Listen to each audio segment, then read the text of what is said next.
another one, another content that we're going to talk about, and it is regarding the White House and President Trump actually making this into a reality.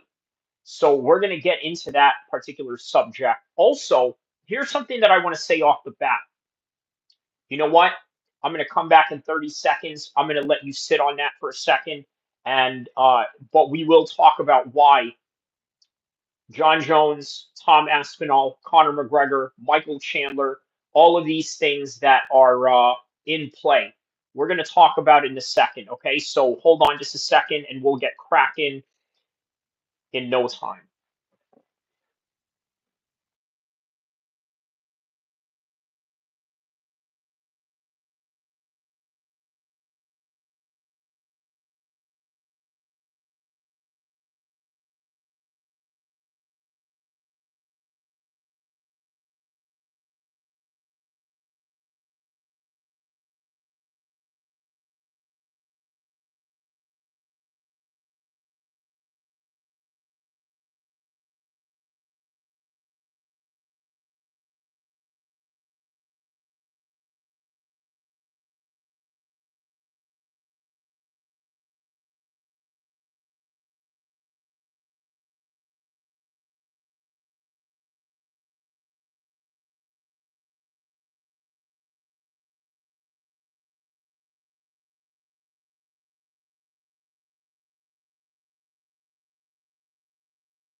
Sorry, I said maybe that's a bit of a nice background I can keep there for a second.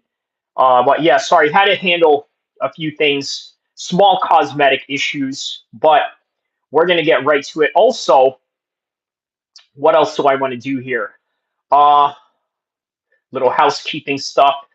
I gotta put in the thumbnail for this live stream. So, okay, here we go. For this live stream. So, okay, here we go. For this live stream. So, okay, here we go. All right. We're gonna add a thumbnail, right? Sorry, I didn't put a thumbnail on this yet because I figured I just wanted to do this on the spot spontaneously. So here we go. Once we get the thumbnail on this, we're gonna run on the ground and get it going, okay? Or hit the ground running, as they say. Sorry, hit the ground running. So this is it. Here we go.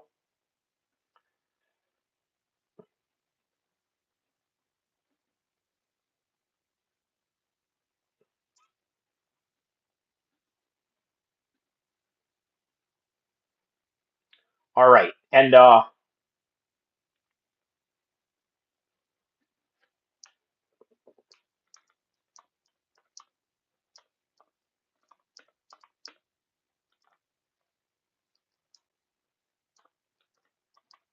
right, there we go. So I got a little timestamp right there.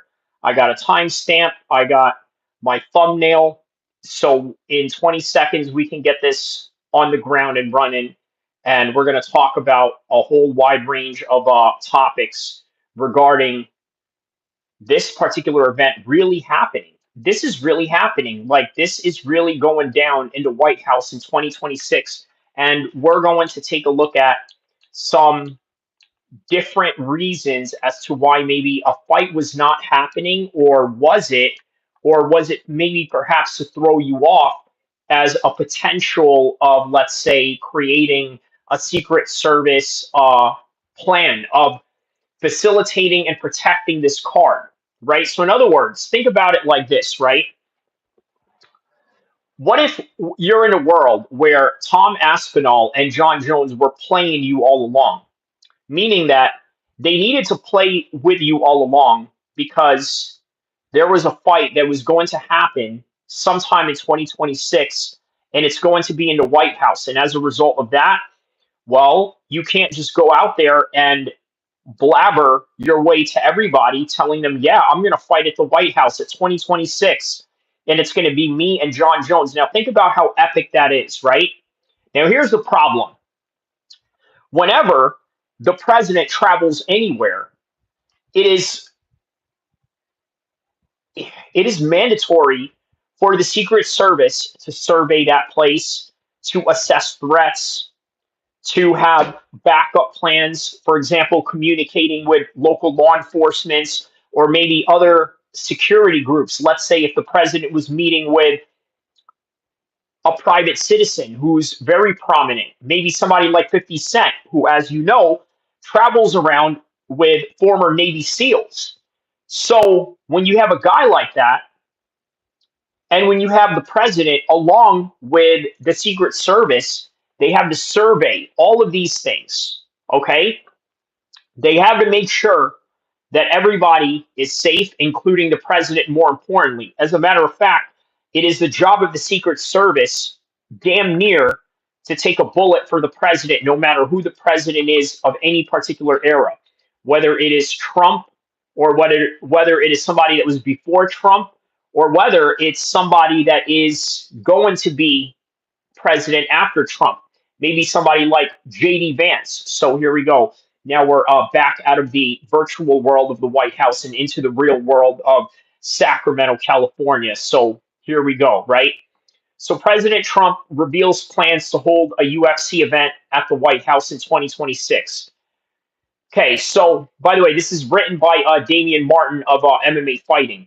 So let me tell you why this is significant, okay?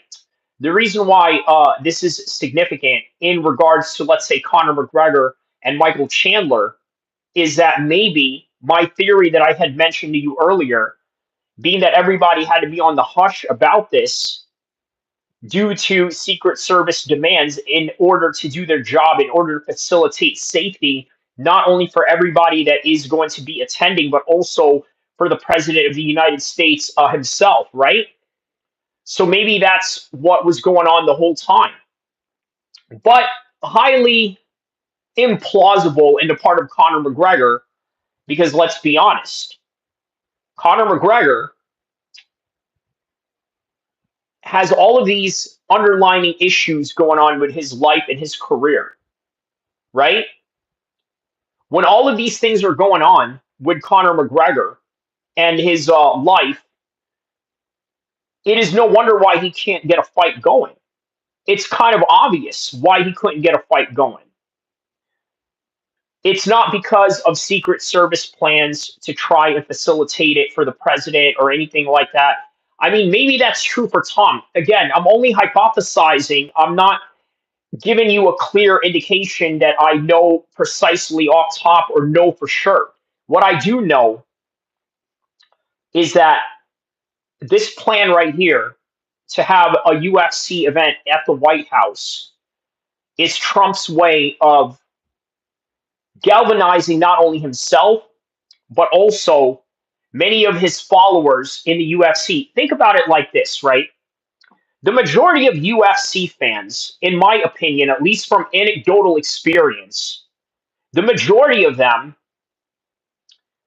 are centrist. I'm going to say that out loud and boldly, right? I think they are. I think the majority of them are centrist. I'm going to tell you why.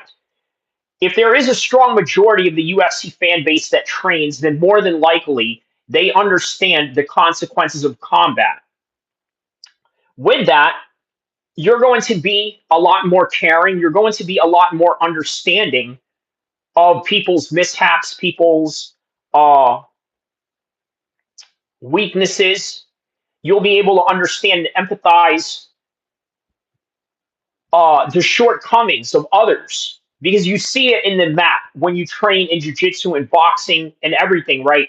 There's just some guys that are faster than other guys. There are some guys that are stronger than other guys, and then there are some guys that are just plainly better than the other guys due to skill or all of the underlining attributes mentioned. So you're grounded to the world. You're grounded to the understanding of what you have going on, right? So in that turn, I think that is why many fight fans are centrist. Now, look, you want an example of this? Joe Rogan. He is the everyday UFC fan in the symbol of who we are as the guy who gets excited when he goes, oh, somebody gets knocked out. That's us. Okay, he is a symbol of that. Now, Joe Rogan is a centrist. Now, why is that significant to mention that Joe Rogan is a centrist? Well, because he is the everyday mixed martial arts fan. He doesn't lean one direction or the other. In fact, there's a point where I would even admit that Joe Rogan is emotionally intelligent, grounded. And this is the majority of the UFC fans. So, in other words, a lot of them never really had a true political affiliation. That was until Dana White.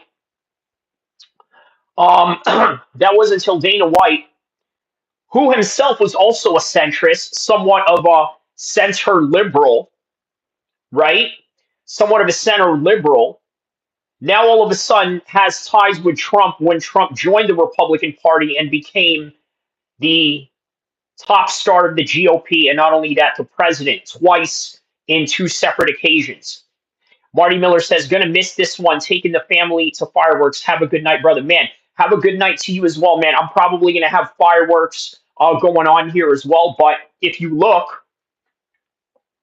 obviously, it's still daylight time right here. So, yeah, it's still a little bit of a daylight here. So, yeah, man, not a problem at all. Obviously, I try to design my live streams to be watchable sometime in the future. That's why I try to do a lot of monologues in in the live streams that I do. Oftentimes, what a lot of people would do in a live stream is just start out with a small talk. Like this is how most streams, not just MMA, any subject, right? So today, I was walking my dog. I had this going on or this and that. No, that's not what you're going to get with me. When I hit that live button, whether it's the live button or whether it's a separate video, the one thing I'm going to do is hit the ground running straight away, right? Okay, well, this is the subject that we're going to talk about today, such and such. This is going on, and yada, yada, so on and so forth. Yeah. But I try to throw a lot of monologues in there, obviously, to try and create as much good content as possible. But with that in mind, okay, now the reason why Trump is doing this is because he knows that it will garner a support for his base and for the next potential presidential candidate that he would like to mold in 2028. And that would be JD Vance, obviously, right? JD Vance is the next in line. You can argue there's other people in the Democrat side, maybe Gavin Newsom, but that's the point of the whole thing. You see, if you're a UFC fan and you're looking at Gavin Newsom, a guy who tried to sign a bill to where he was going to ban all motor classic cars and make every car into some liberal electronic, S-hole of a thing, right? All of a sudden, now you're like, wow, okay, this guy is trying to take away tradition, things that make California what they are. Because essentially, if you're signing a bill where you're getting rid of motor cars, okay, with motor engines, you're essentially destroying the muscle car culture. And on top of that, you're also destroying what America is known for in the West Coast within its lowrider culture. That's essentially what you are destroying. Okay? So, of course, you're not going to favor Gavin Newsom. And guess what? a lot of UFC guys, a lot of MMA guys, a lot of UFC observers, fans, and people that just train or everything in between, a lot of them love their motors. Okay, they love their motors. And you're preventing them from living their life in liberty and pursuit of happiness. So they're not going to vote for you. But here comes mixed martial arts, the symbol of American excellence, because let's face it, when it comes to MMA, there are three empires in MMA. And you can throw the British guys in there. But you know what? They're not an empire the way that America, Brazil, and Russia are in the world of MMA. And maybe even Japan, you could throw in there tying with Brazil and Japan, right? And obviously, Lyoto Machida encompasses both of those countries, interestingly enough.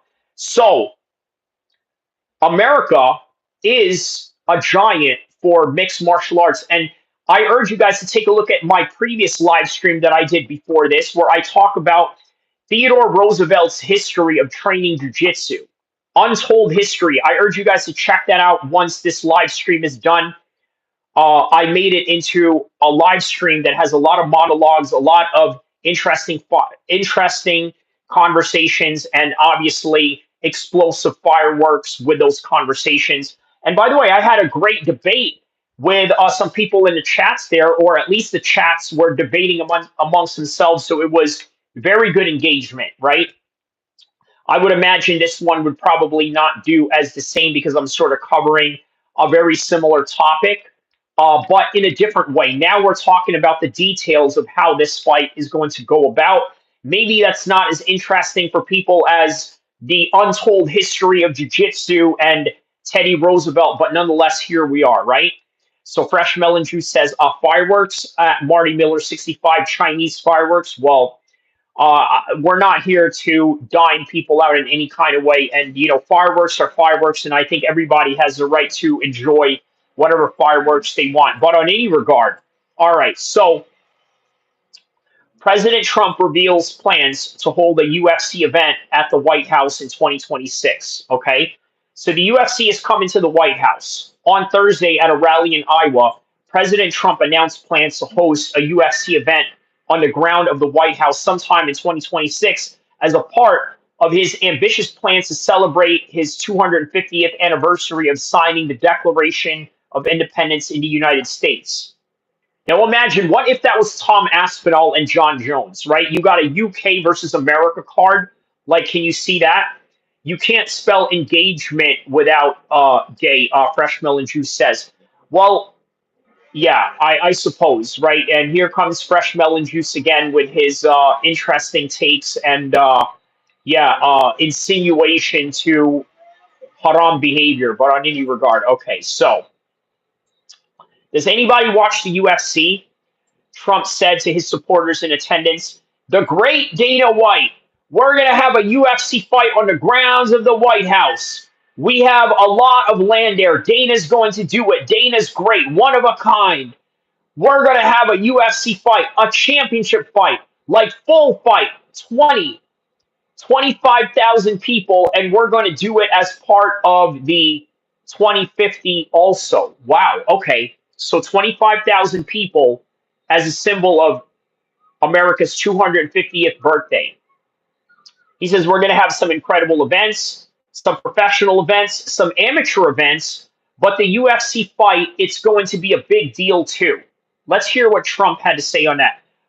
Fresh Melon Juice says Jon Jones is testing the pool if he's speaking the truth. I don't know about that, but we will cover that. That is part of the topics that we're talking about today. We're going to have a UFC fight. We're going to have a UFC fight. We're going to have a UFC fight. We're going to have a UFC fight. Think of this, on the grounds of the White House. We have a lot of land there. We're going to build a little. We're not.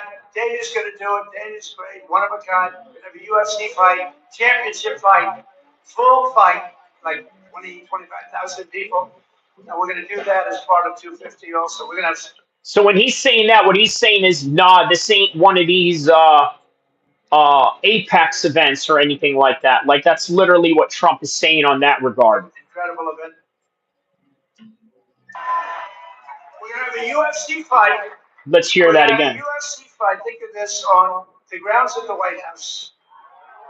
We have a lot of land there. We're going to build a little. We're not. Dana's going to do it. Dana's great. One of a kind. We're going to have a UFC fight, championship fight, full fight, like 20, 25,000 people.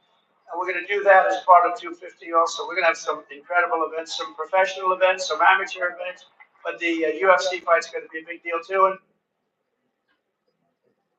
Okay, so let me break that down a little bit, okay? So he mentions, what does he mention here? He mentions about amateur events, big events. I think what he meant by amateur, I think what he means is that they're probably going to add the UFC BJJ category into it, or maybe some sort of domestic mixed martial arts amateur events, sort of like what they have with the ABA or the Golden Gloves or the National Golden Gloves in boxing, sort of similar to that. Fresh Melon Juice says just re-entered the testing pool that lasted about 2 weeks. Figured we'd keep everyone's options open. Fighting at the White House, Jon Jones. Well, okay, I'm going to pin that comment, Fresh Melon Juice, because this is important to understand, right? If you are the Secret Service, let's say you're the director of the Secret Service, okay? Let's play fantasy for a second, sort of like how you have fantasy football manager, fantasy football period. Let's play fantasy Call of Duty style. You are the director of the Secret Service. You got that responsibility. It is your job to not let everybody know what is going on. Are you going to tell and advise Tom Aspinall and Jon Jones, hey, you know what? Maybe you should hold off telling people when this fight will happen. In fact, keep them guessing.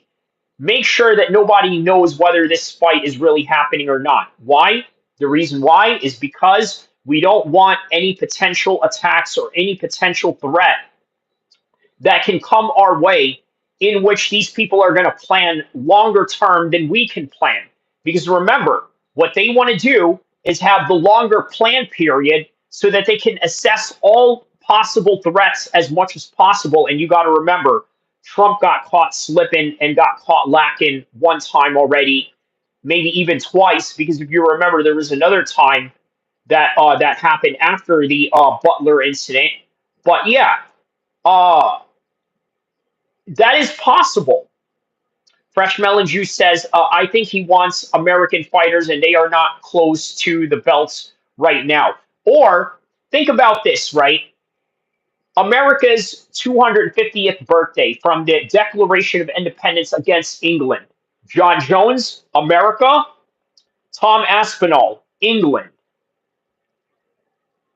You understand what I'm saying? Like, that could be what is potential in that regard. Think about it. America, Britain, two of their best going at it. I mean, is that a possibility or not? Think about it. It is a strong possibility nonetheless. So, all right. Uh, let's see, where were we on this particular subject matter at hand? Okay.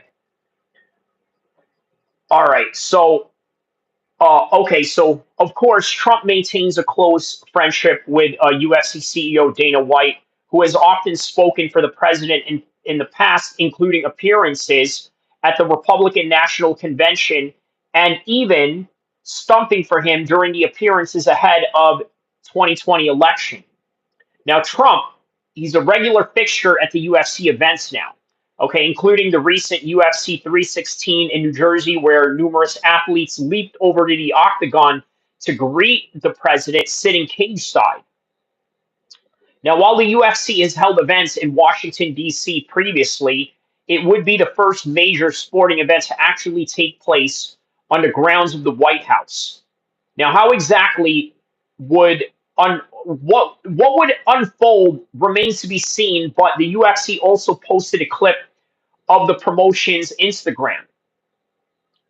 Okay, they do have that. Okay, so Trump unveils the ideas that he has for American 2050, including Patriot Games, which will pit youth athletes from 50 states in various events to compete with each other. Okay.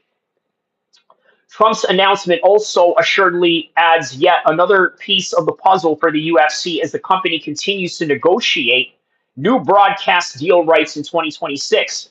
The chance to showcase the first ever sporting event at the White House is certainly a cherry on top of whatever partnership the UFC brokers with the promotion reportedly seeking around 1 billion per year as part of their new deal. So they want at least 1 billion per year. So uh, yeah, 1 billion per year. That is their requirement. So all right, let's hear what the MMA world is talking about, or at least just the world in general, right? Because there's going to be people that are going to have just a lot of strong opinions on this particular matter.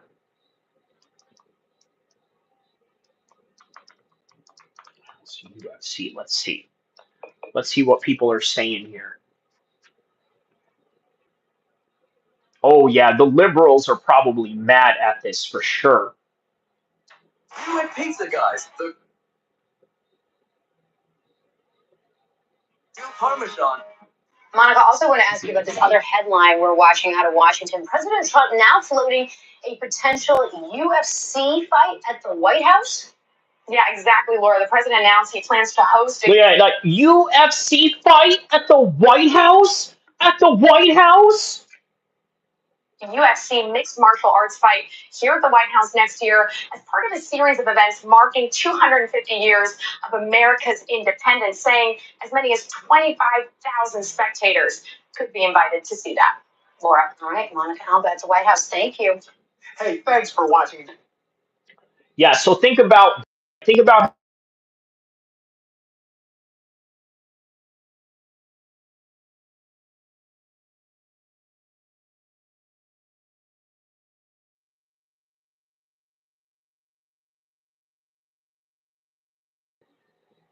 Oh, yeah. Sorry about that. He said the audio was off. Yeah. Had to hold on just a second. Had to go do something real quick. Hold on real quick.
All right, mic check, 1 2. Can you guys hear me?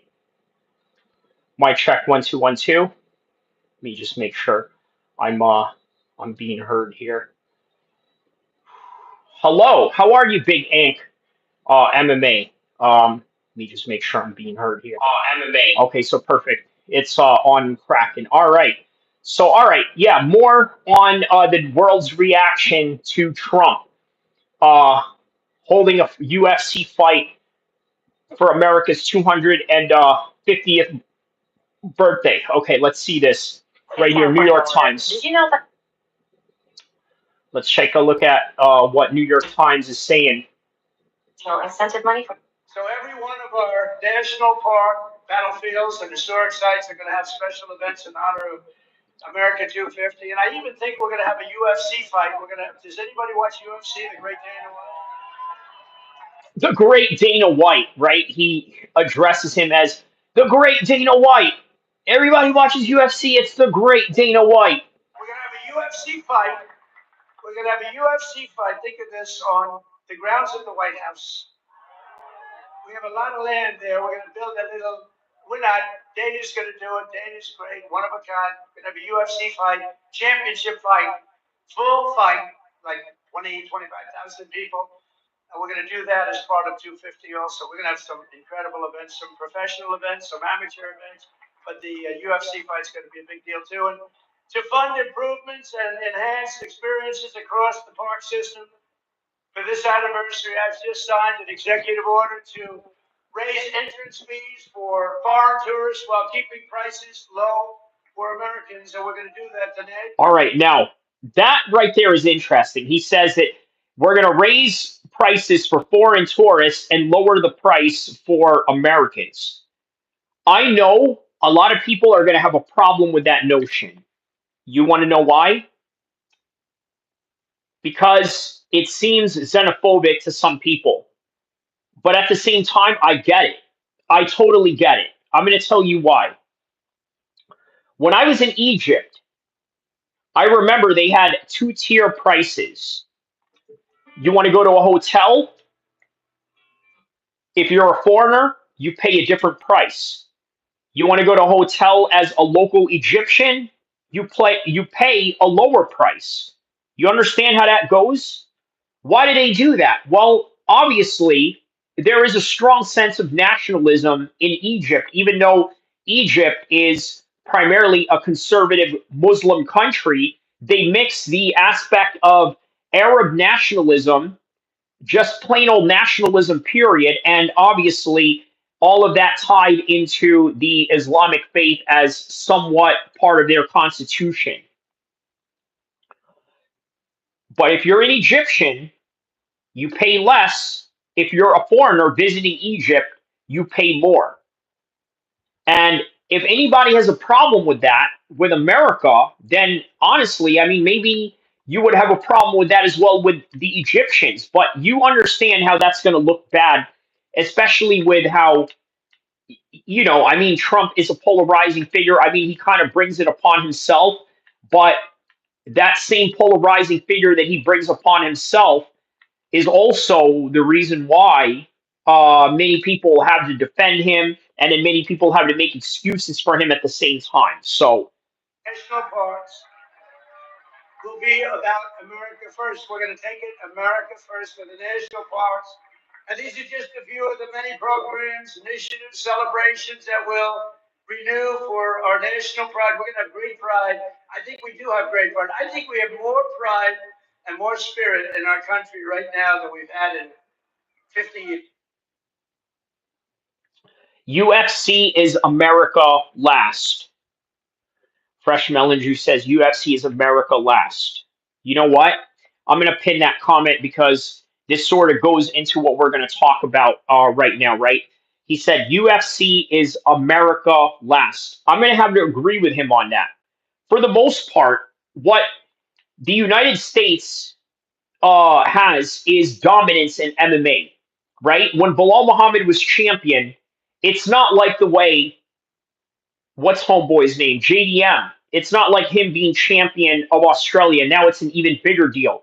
It's not the way that Georgia made it a big deal when Ilia Topuria became the double champion, right? It's not a big deal for Jon Jones to continuously win title defenses after title defenses, not in a way that if Conor McGregor was to do it, it would make the headlines around the world if he would even string one title defense during his reign, let alone these days string one fight to begin with. But even with that, yes, that kind of shows you the foreign privilege. But with this event and Trump's whole intention of trying to make America first, trying to make America great, trying to put the athletes first, trying to look, this is what Trump wants to do, right? He looks at guys like Putin. What does Vladimir Putin do for his athletes? He funds them, he pays them, and he does it with absolutely no hesitation of budgets or regards to bureaucracy in any kind of way. It has always been, even before Putin, a tradition for Russian athletes to receive as much possible help that you can give them. So Trump wants to do the same thing. He wants to have that sense of pride. And the way that other Americans are sort of viewing Trump, especially on the left, they're kind of viewing this as sort of like an imitation of dictators around the world, such as the North Korean president and that likes of, what's his name? Vladimir Putin. He wants to emulate all these guys, right? And these guys have no apologies whatsoever when it comes to funding their athletes, and Trump wants to do the same thing. I need you to listen to this part right here that Trump said in Iowa. We do have great pride. I think we have more pride and more spirit in our country right now than we've had in 50 years. He said that we have more pride and more spirit in this country now than we had in 50 years. You want to know why he wants you to know that? The reason why he wants you to know that, well, the reason why he wants you to feel that is for the same reason why he's putting on this event for the UFC. Man, I am telling you, do not be surprised if it is Jon Jones that is behind this, because it only makes sense. England versus America. I mean, yes, England versus America 250 years ago. Now you got Jon Jones and Tom Aspinall fighting each other at the White House. Think about it. That's a possibility, but one never knows.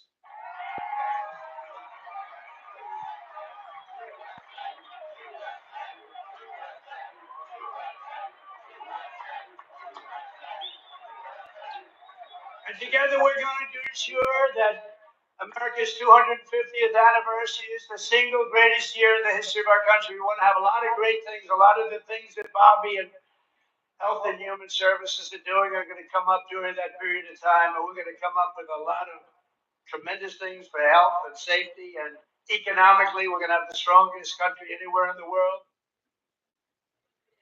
You know what? Yeah, so all of that sounds very hopeful, right? Very optimistic for the future, but we'll see. We'll see. You know how it is. Politicians always, yeah, they always exaggerate and sometimes never follow through, but you never know. Okay, so what else? What else could we, okay, Chicago, UFC, CBS Chicago. Let's hear this. Well, there's going to be a fight at the White House, for real, as part of next year's 250th. Oh, wait, let me read this comment by Fresh Melon Juice. Fresh Melon Juice says, American UFC fighters are Americans who couldn't make it in a sport that pays real money. Well, I would say that it's, yeah, not the biggest dream of American boys to become fighters, right? I mean, there is, but it's like a certain segment of society that, yeah, you know the vibes. A celebration of America. Well, there's going to be a fight at the White House, for real, as part of next year's 250th celebration of American independence, according to the president who spoke in Des Moines last night. We're going to have a UFC fight. We're going to have a UFC fight. Think of this on the grounds at the White House. We have a lot of land there. We're going to have a UFC fight, championship fight, full fight, like 20, 25,000 people. The president says that UFC CEO Dana White will organize the event. After a speech, White House Press Secretary Caroline Leavitt told a poll reporter that the president is dead serious about the idea, with the UFC spokesperson confirming the plan to CBS News. So there it is. They are dead serious about this idea, right? Let's see what else, what they have on the UFC. So they just made this one thing, and okay, well, here we go. Sky News Australia. We're going to have a UFC fight. We're going to have a UFC fight. Think of this on the grounds at the White House. We have a lot of land there. We're going to build a little. We're not. Daniel's going to do it. Daniel's great, one of a kind. We're going to have a UFC fight, championship fight, full fight, like 25,000 people. And we're going to do that as part of 250 also. We're going to have some incredible events, some professional events, some amateur events. But the UFC fight's going to be a big deal too. And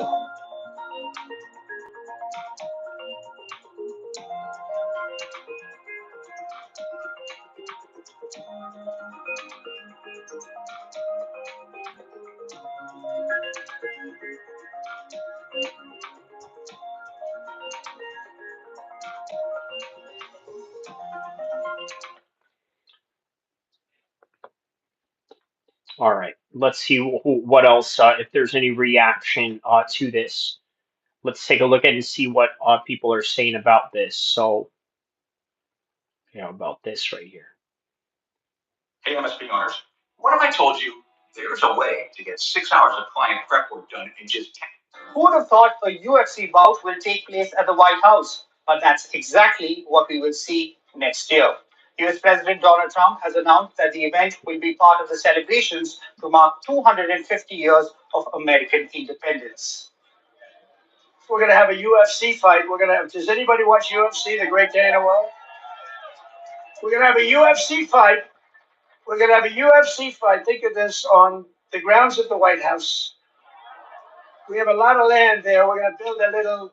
We're not. Daniel's going to do it. Daniel's great, one of a kind. We're going to have a UFC fight, championship fight, full fight, like 25,000 people. And we're going to do that as part of 250 also.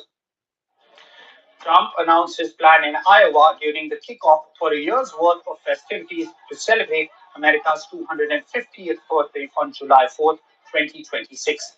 Trump is a good friend of UFC President Dana White and has attended several. All right, now let's take a look at some comments. Keep in mind, this is an Indian website, I believe, right? Just take a look at these comments right here, right? My goodness, this is getting more and more ridiculous. It's just becoming a circus in politics. Elect a clown, expect a circus. Well, that's how they're kind of viewing it right now. Obviously, that is sort of the negative side to things, but obviously there's some positive side to this as well, at least more for the UFC and MMA side of the business. Not so much for the politics. I mean, Trump is absolutely going to get slaughtered for this verbally by the left, right? So UFC events in the past. In fact, Trump's links to White go back more than 20 years. In 2001, he hosted a UFC fight at Trump Taj Mahal.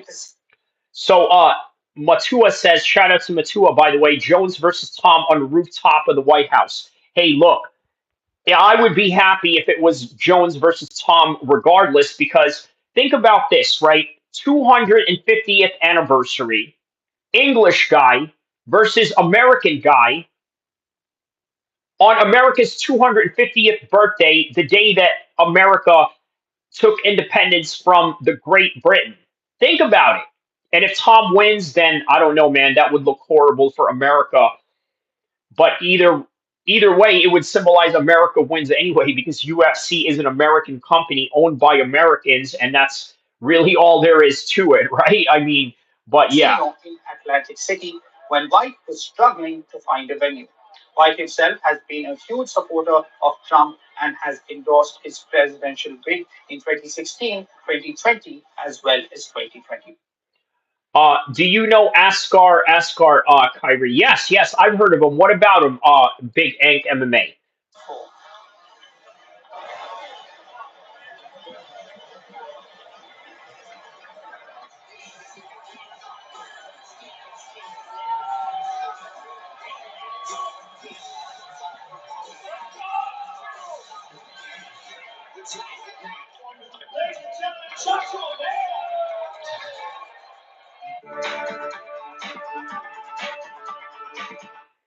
All right, well, there you have it. So what else? What else do we have here regarding this particular subject? UFC, okay. Vegas, Las Vegas News has something to that effect. It's the talk around the water cooler, especially if you're a fight fan right now. Yeah, I like that they call that a segment of water cooler. Makes sense. Definitely is a water cooler. Could we be seeing this here at the White House? President Donald Trump announced plans that he wants to host a UFC fight on the White House grounds. He says it'll be in honor of America's 250th anniversary next year. We're going to have a UFC. I got to spend time training with him. Oh, is that right, man? That's awesome, man. That's awesome. You got any footage of that by any chance, man? That would be awesome. Checking out, how you guys interact and whatnot, man. But yeah, shout out to Askar on that one. Fight. We're going to have a UFC fight. Think of this on the grounds of the White House. We have a lot of land there. We're going to build Inshallah. a little. We're not. Daniel's going to do it. Daniel's great, one of a kind. We're going to have a UFC fight, championship fight, full fight, like 20, 25,000 people. And we're going to do that as part of 250 also. A UFC official.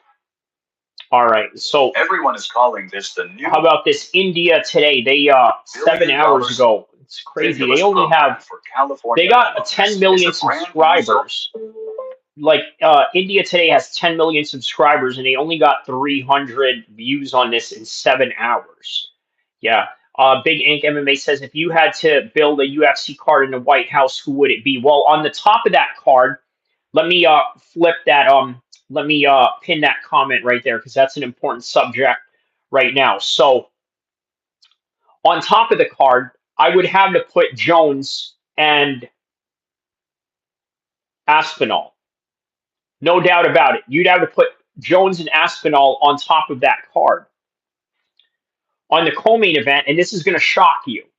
I need you guys to hit the like button right now as I give you a shocker of what the co-main event should be for Jones versus Aspinall at the White House.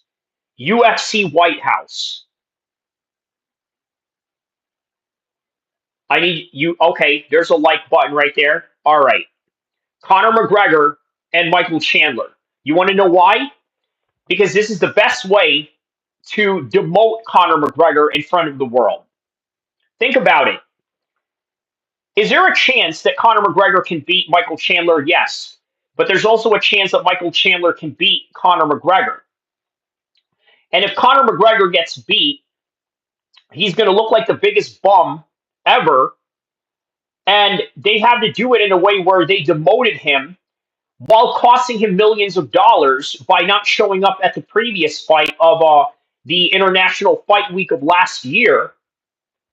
And on top of that, showing him that, you know what, you're not bigger than the program, and do it at a world stage.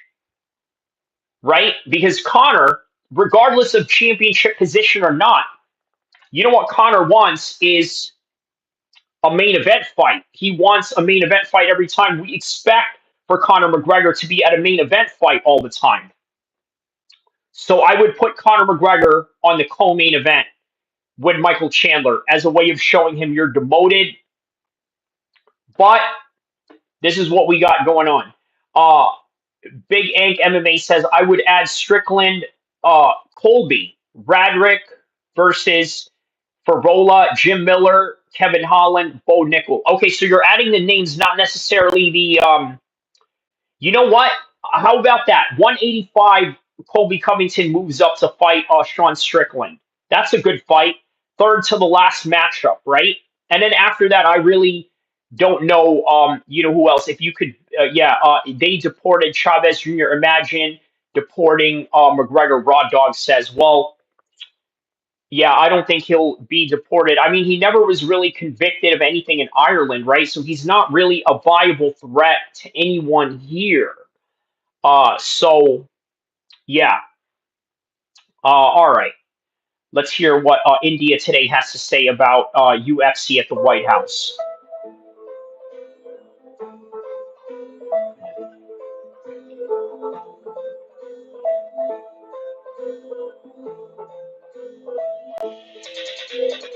Donald Trump just teased what could become the most surreal White House event in U.S. history.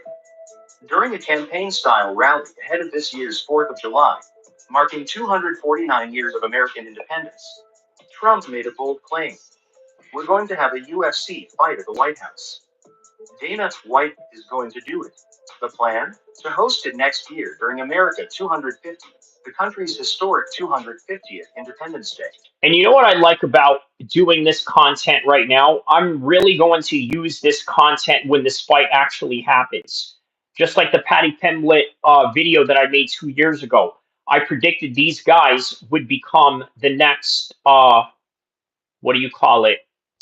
The next Conor McGregor and Nate Diaz rivalry. And here we are. And yes, Dana White, the UFC boss, says he's on board. If this happens, it will be the first sanctioned combat sports event ever on the White House lawn. And Conor McGregor is already eyeing a return. His DMs to Dana White say he's ready to headline at the White House. But there's a bigger picture.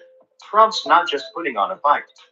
He's blurring the line between government and spectacle, turning a constitutional celebration into a pop culture moment.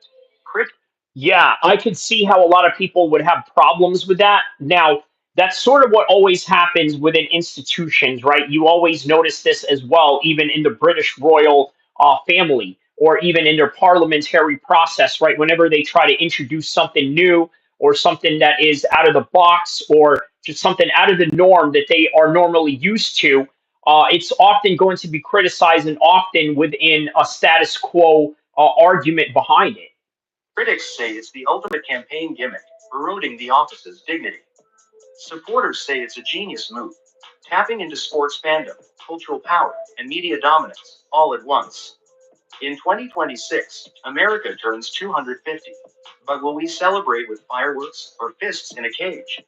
More than likely with fists in a cage, and yeah, that's the unique part about it. So what is this?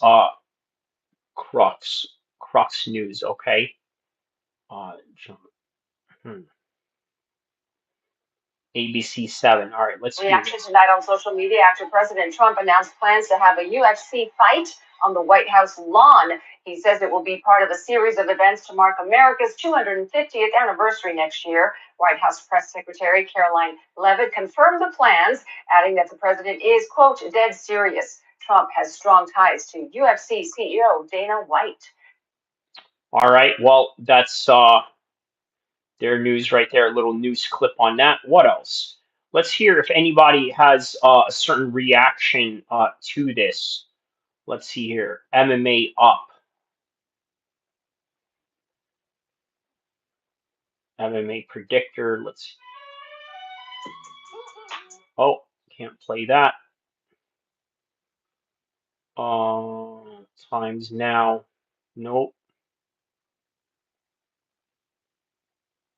The White House UFC 316. What is that? That's kind of. Oh, okay, okay. Oh, that's the White House's page showing Trump going to UFC 316. Got it. Okay, okay. All right. Well, let's go to reaction. Let's see if people have a reaction to this particular matter at hand right now.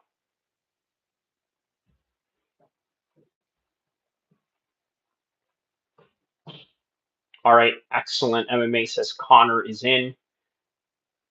Welcome to Excellent MMA. Fighters react to Donald Trump announcing a UFC event at the White House. Donald Trump announced that the UFC will host an event on the White House grounds in 2026. Several UFC fighters are looking forward to featuring on the card. Conor McGregor said, "Happy 4th of July, USA. Excited with President Trump announcing a UFC event at the White House. I would be honored. Count me in." McGregor sent a DM to Dana White, who approved his idea. "I love it. Let's go. I want to fight there." Morab says he wants to fight there. Sharp No says, way. Haha, let's go. I know a guy. Kobe says, I know a guy. He's raising his hand. Social media. Just heard Trump is going to have UFC fights at the White House, and I'd love to get also on the grounds of America's capital in the name of independence. Nah. Dana White said, "This will be epic." Rob Wüstli mag ongemerkt wel in jacuzzi. Rob Wüstli once again took it. Okay, yeah, this is just Morab going at it with yeah, Omar again.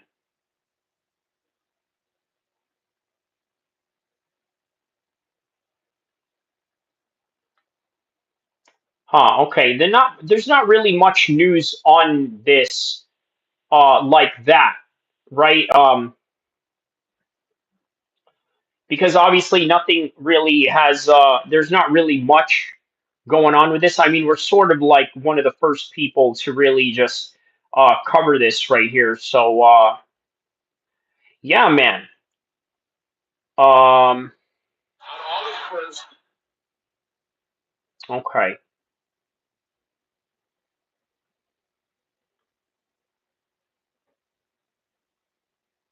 Wow, how about this? The first post, right? This is an Indian website said plans of the UFC fight on Independence Day. Uh, Seems like an empire in a decline. Interesting, right? Because they always say that. Listen, whenever there's an empire that's on a decline, they kind of distract themselves with circuses, and that's sort of what's going on right now. But let's hear what this Indian news outlet has to say. The first fully immersed, intelligent. It's a big day in the United States. The country is celebrating its Independence Day, and this one is special because it kicks off a year-long festival. You see, 2026 marks 250 years of American independence. So President Donald Trump has big plans. He wants to organize multiple events leading up to the next 4th of July, and one of them is a UFC fight. Look at this. Look at this AI generated thing. Isla Gonzalez says, I don't know who that is, Gonzalez. Let me, you're going to have to, elaborate on that a little bit. Take a look at the AI on this right here. Look at this. This is an AI, just two random dudes that nobody even knows about. Like, and they don't even have a cage around them. Like, they're just going to fight in the mat. Like, that's how they kind of view this whole thing. But on any regard, all right, let's hear this. Now, UFC stands for Ultimate Fighting Championship. It's basically a martial arts league. And guess where this fight is going to happen? Not in Las Vegas, not in New York. President Trump wants it at the White House. We're going to have a UFC fight. Think of this on the grounds of the White House. We have a lot of land there. We're going to build a little. We're not. Dana's going to do it. Dana's great, one of a kind. We're going to have a UFC fight, championship fight, full fight, like 20, 25,000 people. And we're going to do that as part of 250 also. Forget somber reflection. Trump wants to see men and women beat each other to pulp. And the absurdity Obviously, Trump wants to see people beat each other to pulp. Like, the way that she kind of views mixed martial arts, it's very, I don't know, man, like uh, very elitist and ignorant like, right? Like very mixed martial arts ignorant, to say the least. Gonzalez says, I gotta go. All right, nice seeing you. Don't forget to hit the like button, hit the subscribe button on your way out, please. Thank you. So, yeah, Savachi Financial says, Yee, what's going on, man? All right, so um, let me just put this right here on the. I have a part one of this, by the way. I had a part one earlier this afternoon, or I'm sorry, this morning rather. So I urge you guys to, check that one out. And this is obviously the part two of it, sort of giving you the details of the White House and the fight. So there's going to be a fight at the White House. Part one, I talked about the history of Theodore Roosevelt and his jiu-jitsu and judo training while he was at the White House, and sort of tying this into the UFC having a fight at the White House in 2026. So, all right, back to the news clip. End here. We just told you about Trump's big, beautiful bill. He wants a fly past as he signs it. And not just any fly. Fresh Melon Juice says Trump is not focusing on anything that matters. Well, you're right about that. Savachi Financial says White House UFC should be Dagestani versus American wrestlers, laughing my butt off. Yeah, that could be. But think about it like this, right? Tom Aspinall and Jon Jones would make more sense. Jon Jones being an American fighter, Tom Aspinall being a British fighter, and what ultimately was the Day of Independence really about? I mean, it kind of correlates. Savachi Financial says Chimaev headliner. Savachi Financial says, "Oh man, you love Jones." Well, only when he fights, right? So that remains to be seen at some point. So this one will include lethal warplanes, the B-2 bomber, the F-35 fighter jet, and the F-22 Raptor. okay, so now this is what's interesting about this news, right? They talked about the reaction to UFC being held at the White House. They talked about the other things they're going to do, like having amateur events. I don't know what he means by that. He may be talking about the UFC BJJ competition. I would imagine they would probably throw a mat out there without a cage to have those BJJ events going on. Maybe even some amateur boxing events as well, right? Sort of like an amateur championship system, like the Golden Gloves or a national trophy of some sort. But what they're talking about here is also a military demonstration where you got B 52 bombers, F 35 jets, and F 22 Raptors flying around the White House to basically do what every other country does in their military parade, which is to express their sense of military superiority, right? Everybody in the world does it.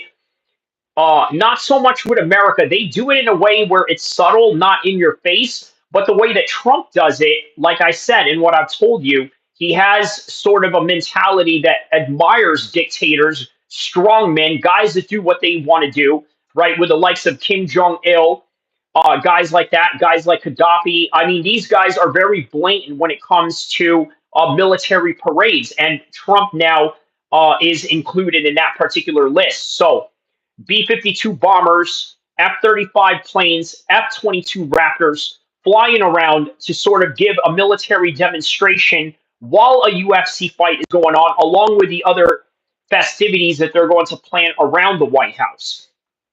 And if you guys weren't here earlier, I told you that maybe perhaps this is the reason why Jon Jones and Tom Aspinall is playing possum. Think about it like this, right? The Secret Service probably got in your ear and said, hey, boys, listen, this is what we're going to do. We're going to plan an event around here, but we're going to need you to keep hush about it for national security reasons. You don't know what kind of people are out there. You don't know if there are terrorists, if there are white nationalists or disgruntled former government employees that are going to try to ruin the whole entire thing. So what we got to do is plan around that, create a wall of different types of threat assessments that we can study, and then have the fight. So there's a lot that goes on to that. So, and plus, look, it's Tom Aspinall versus Jon Jones, America versus USA. What better story for a 250th anniversary of America dealing with England and then also dealing with an English powerhouse in Tom Aspinall? Because let's be honest, you know who the underdog is of this fight? It's Jon Jones, not Tom Aspinall. We all think that Tom Aspinall is going to whoop his butt, and you know what? We're probably right about that. But Fresh Melon Juice says they should have Iranian Palestinian fighters versus Israeli fighters and a Russian fighter versus Ukrainian fighter to settle the wars. Well, I tell you what, man, I don't know. You know what? Look, I think Tom Aspinall and Jon Jones is good enough for the America versus England thing, and then underneath it will probably not have significance to that. But I would imagine if they were going to throw a Palestinian fighter in there with an Israeli fighter, and look, here's the thing. I'm sorry to say there's not a lot of Israeli fighters that are fighting in the top 10. Let's be honest about it. Even Makayev made fun of them for it, right? You know, he made a post about Israeli soldiers and said, well, this is why you guys are cowards. This is why none of you can ever break into the top 10 of the UFC, not in boxing, not in Muay Thai, not in anything. But yet you guys go and kill kids and whatnot, right? So he even mentions that. Savachi Financial says Bilal versus Edwards. That's an interesting fight. That is a good fight, right? A rematch between them. Obviously, in a 3-round fight, yeah, Bilal would take that one. But I see what you're saying, right? Bilal being the American fighter and Leon Edwards being the British fighter. Sure, I like that. You could throw that in there. That's actually a good matchmaking right there, Savachi Financial, especially for that type of event, right? Arab American taking on Jamaican British guy, right? Sort of like the evolution of the type of immigrants that you now see in the English Isles or in Americas, right? Because, you know, you look at the white people in the 17 or 1800s, they would never imagine that somebody named Bilal Muhammad would be an American, but he is. He is by the technicality of how we understand passports, nationalities, and self identification to be in the modern world. Fury versus Wilder. Well, you know what? If they want to put a boxing element to it, sure. But yeah, these are rematches.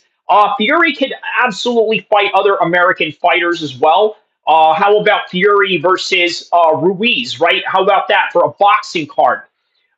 Ruiz representing America, and then you got Tyson Fury.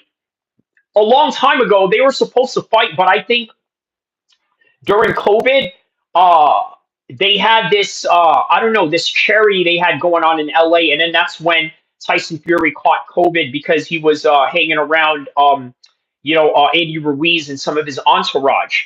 But yeah, that's still an interesting matchmaking nonetheless. So These planes will fly over the White House as the president signs the bill. Just a casual $2 million fly past. We hope it's better than his military parade last month because that was a snooze fest. Now oh wow, look at this. He's saying that his military parade was a snooze fest. I mean, look at this. Look at this right here. Just a casual past. We hope it's better than his military parade last month because that was a snooze fest. Now, we've heard people talk about celebrating the 4th of July, but what exactly are they celebrating? The loss of allies? The school shootings? The abortion bans? Or the global humiliations? Let's start with the last one. In February, Donald Trump hosted Ukraine's president at the White House. It was supposed to be a meeting.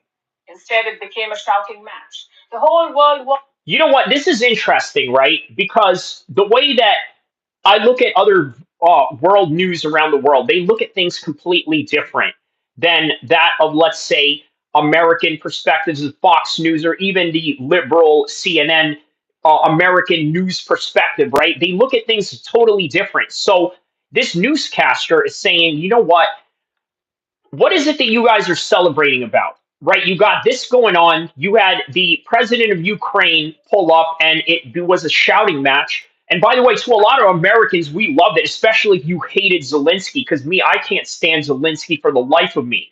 You know what I mean? But the fact that Trump went out there to berate him, I think we kind of enjoyed that, especially if you don't like Zelensky or if you're pro-Russian or anything of that particular trajectory.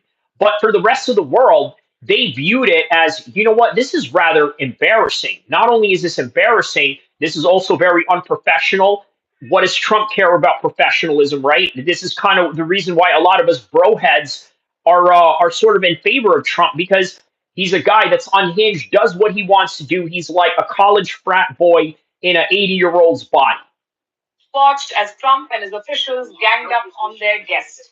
First of all, during the war. Oh yeah, they said they ganged up on his guest. The time when Zelensky was basically scolded about not having a suit. I mean, look at this guy, right? Look at the way this dude is dressed. Look at this. What is that? What is that little Ukraine thing right there? And he's got the whole black outfit looking like he's about to, I don't know what he's trying to look like. A crossover between an assassin, a hitman character slash cult leader of some sort. But that's Zelensky for you in a nutshell. Everybody has problems.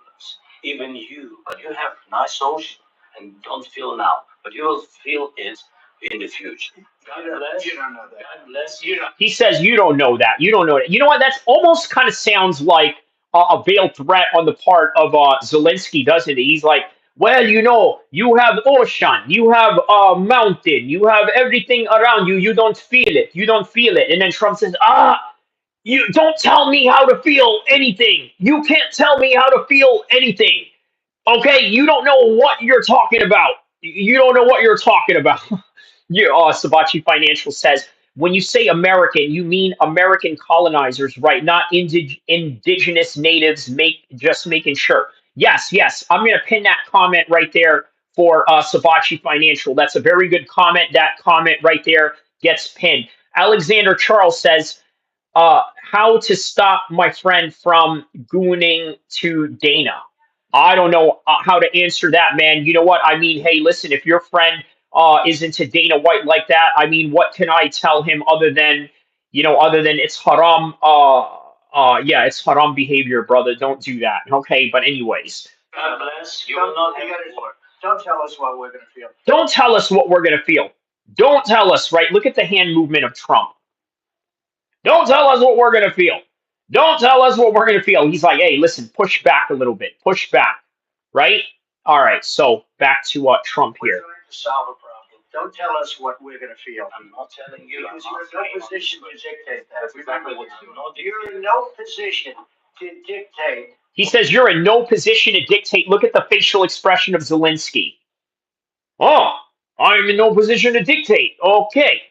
Where are you from? Sacramento, California. Represent Alexander Charles. Let me know what part of the world you are from. And everybody around the world, write on the comment section below and let me know what part of the world you are from as we continue on with this epic live stream of reacting to the news of the UFC holding a fight in the White House while facing all of these different political turmoils that is going on around us. What we're going to feel. He did the same to Europe.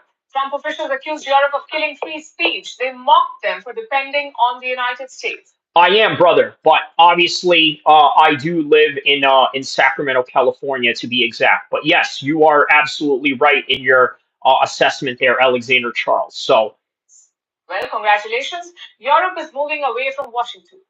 It has unveiled a multi-billion-dollar plan for self-defense. Of course, it wasn't all bad. Trump gained a few allies on the way too, like former Al-Qaeda terrorist Ahmad al-Shara. ooh, okay, so that's interesting now, right? So now they are talking about the allies of Trump. Now, speaking of Middle East, who's one of his allies? None other than what they allegedly claim is former Al-Qaeda fighter Mohammed al-Shara. Okay, that's alleged.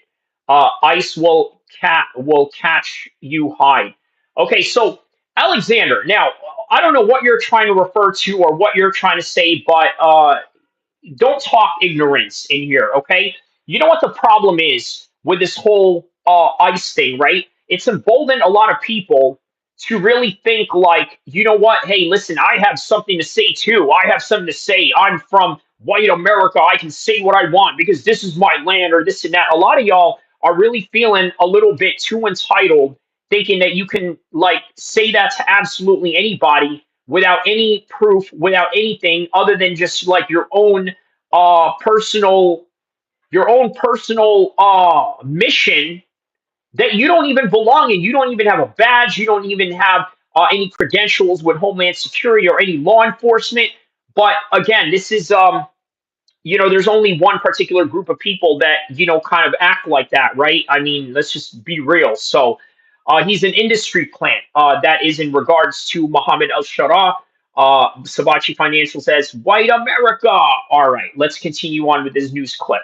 He used to be sanctioned by the United Nations, but after capturing power in Syria, Trump decided to meet him, and his assessment that al-Shara was a good-looking guy. Right. I think very good. Young, attractive guy. You know what? This is something I noticed about Trump, right? And I don't know if this is an old man thing, but I noticed this a lot. He often likes to compliment guys, right? And some can look at that and say, you know what? He's a very secure man. He can say that.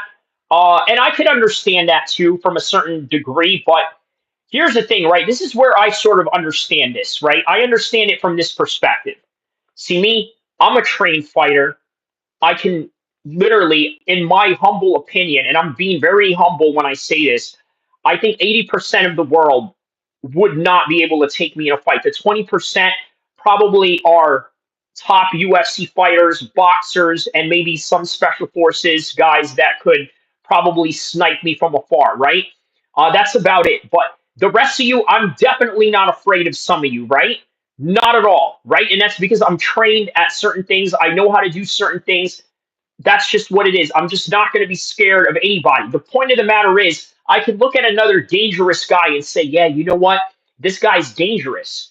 You know what I mean? This guy is dangerous. He with it. He's a gangster. He's, with the program, right? I'm secure enough to say that. But the way that Trump talks about, oh, this guy, very attractive guy, very good looking. He did that with Logan Paul. right? He did that when he was telling Logan Paul about a story where he met with pilots that have seen UFOs and they've seen unidentifiable flying objects. And he mentions them as, yeah, those guys were like you. They were blonde, they were good looking, or this and that. Like just a little too complimentary of men, right?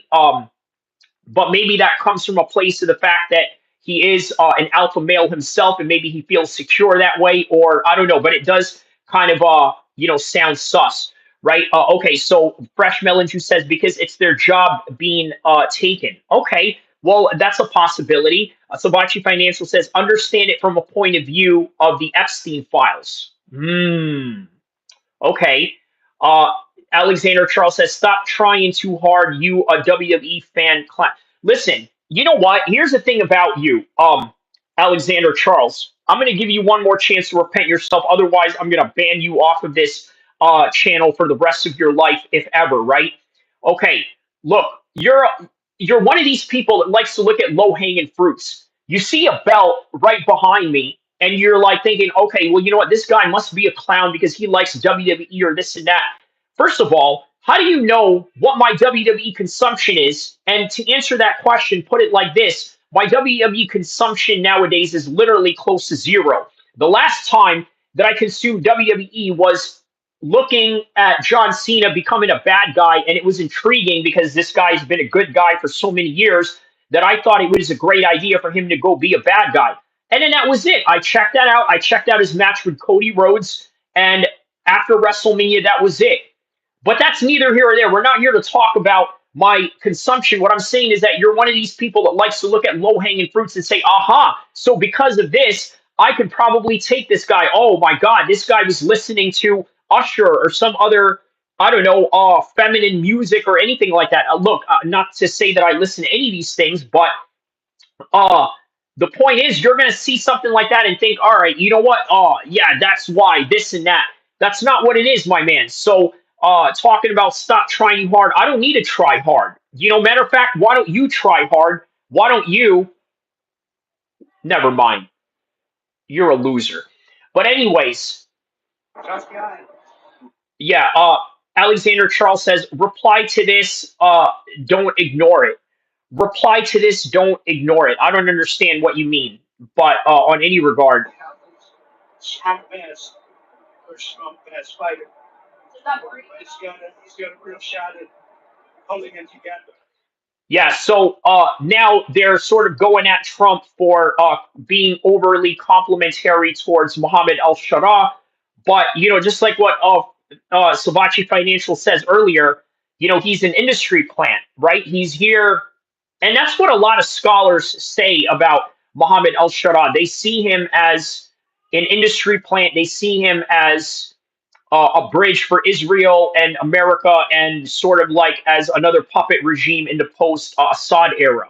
So now we come to affairs at home. Americans continue to pour money into their cherished human right, not healthcare or housing.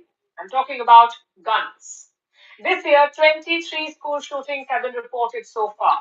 So, all right, there's 23 school shootings that have happened in America so far, right? What this news clip is trying to say. Basically, I think it's safe to say this is a pretty much anti-American agenda, but not so much, right? It's more like just objectivity.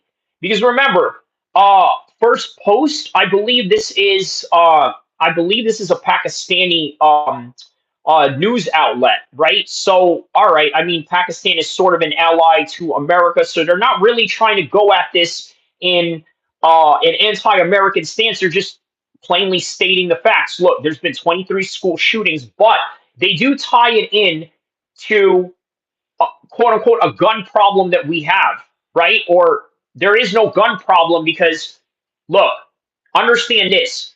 It is people that kill people. Guns don't kill people, and that's really what it is to it, right? Why you people kill other people, innocent people? Uh, I haven't hurt an innocent person in my life. As a matter of fact, listen, do you know? Look, I don't think you know who I am, Alexander Charles. Okay, you really don't know who I am. Okay, but listen, I got you. I got you, my man. I'm about to show you something right now. just to kind of put things in perspective. Okay, let me put things in perspective for you here. I'm going to show you who I was, just so you can understand where I'm coming from. Okay, Islam, I know you are.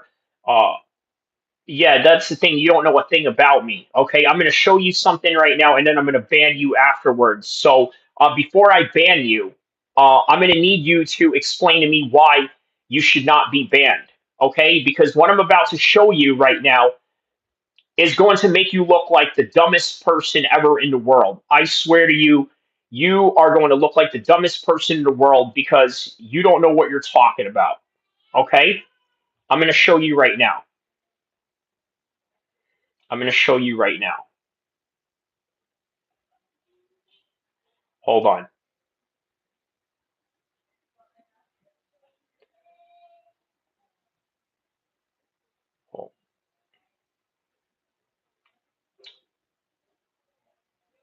I'm going to show you something.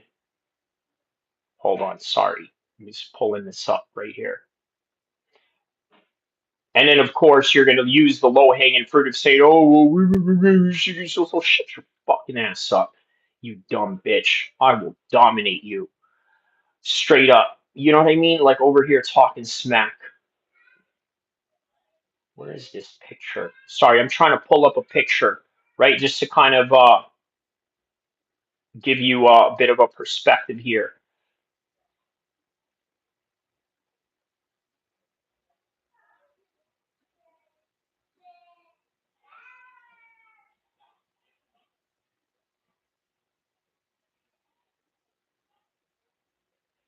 Where is this picture? Okay, I will count to 10.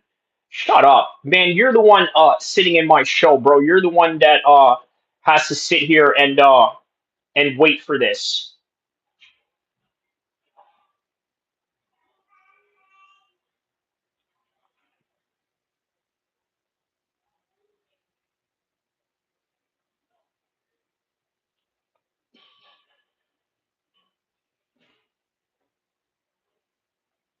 Hold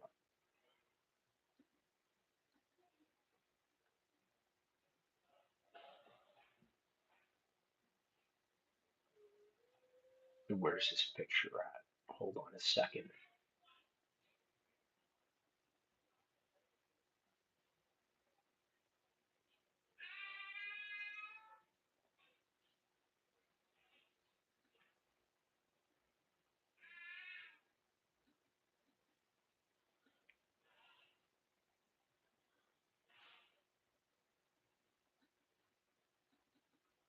Where the fuck is this picture at?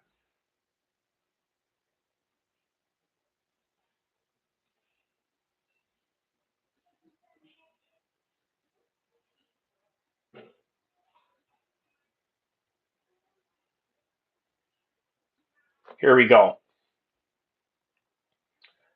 You still there, Alexander?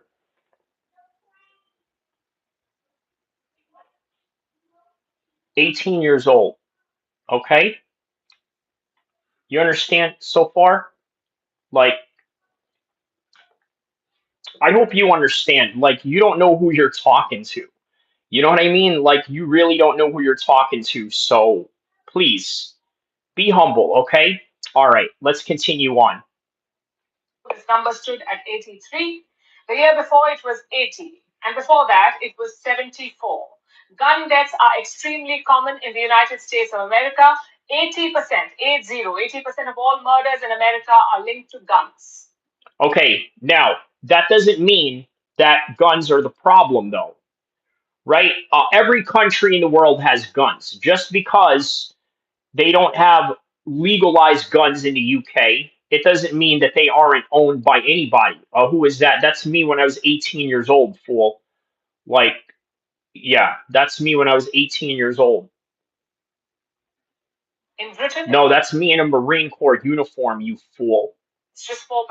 In Australia, it's 11%. And in the so-called 51st state, Canada, it's 50%. All right, now your child is not safe. We're gonna ban. You are not safe. Alexander has one more chance before I ban him for good.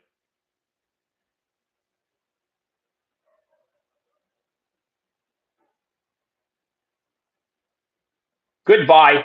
Goodbye, Alexander.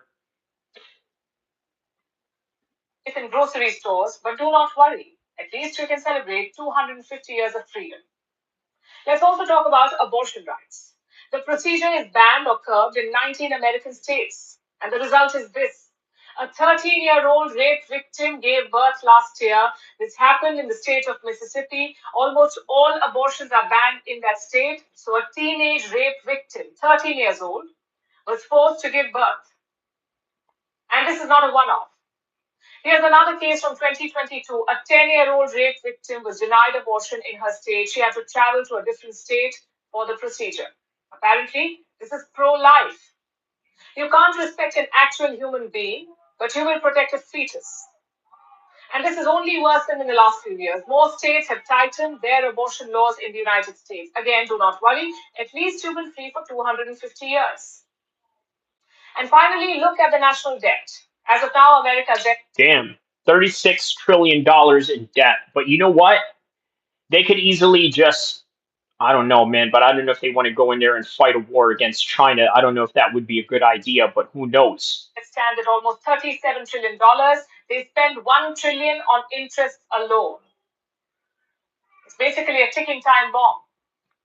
But like I said, do not worry. Maybe the debt will magically reset after 250 years. The fact is, America has little to celebrate. Their neighbors hate them. Their kids are unsafe in school. Their women cannot control their bodies. Their allies are striking out alone. And all of this is despite. They said that women can't control their bodies. I mean, that's wild work to say right there, though. Them being the most powerful country in the world. So this July 4th, here's our suggestion. Focus on the wins. So what if Americans can't pay medical bills? At least they have the Gulf of America instead of Mexico. First post now available in 9 languages on YouTube. All right. Well, there's that. So let's see what else they are saying about UFC fights. That was the most interesting part, right? Because shout out to First Post News, which I believe is a foreign news network. But they went into the possible decline of the American empire on top of that. Okay, so let's see what else other reactions did we have on this particular topic at hand.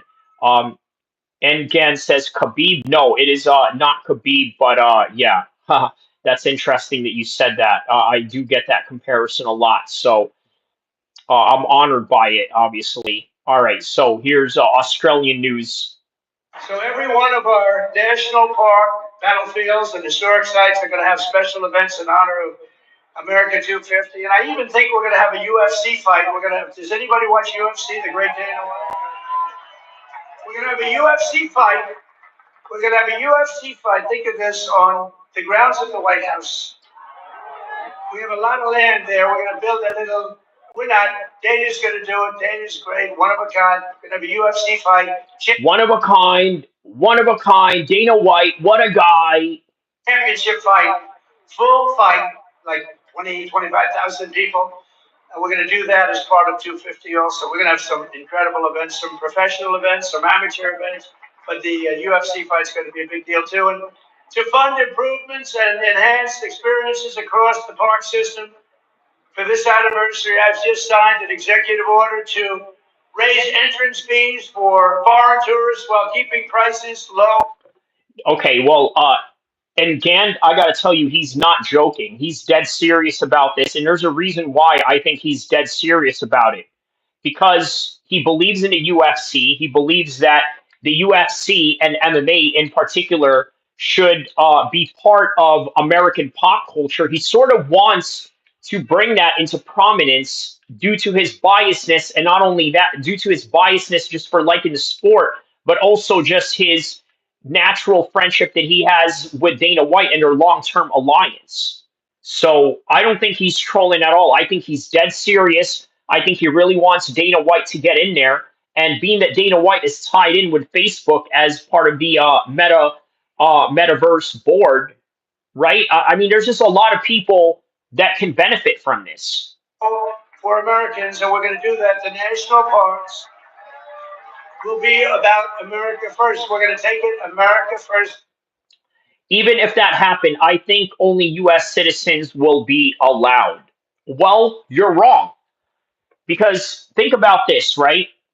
The UFC doesn't just have American fighters. They got to bring other fighters too. Well, what if they want to bring in a fighter that makes it an exciting card? Obviously, if let's say they were going to do a UK versus USA theme, which is what I would like to see, right? Kind of falls in line with the trajectory of the entire event and the historical context behind it, right? So they got to bring in their corners. And then these guys, they have corners from around the world. So, of course, they have to accommodate in some kind of way to make it happen. You mean ticket wise? Yeah, same thing, bro. I mean, why not?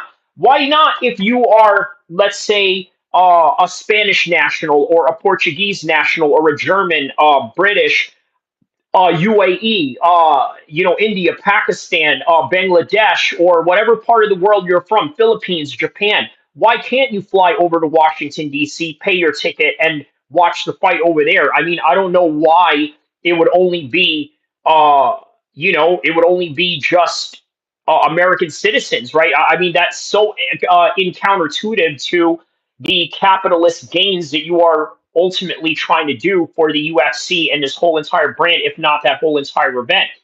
Sabachi Financial says, do it at an Indian reservation. Well, you know what? They do a lot of the Native American reservation fights. Usually they are done by King of the, no, not King of the Cage. Yeah, King of the Cage.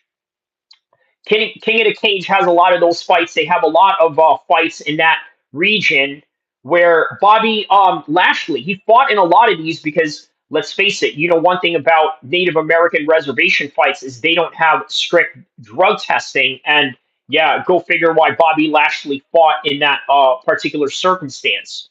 The national parks. And these are just a few of the many programs, initiatives, celebrations that will renew for our national pride. We're going to have great pride. I think we do have great pride.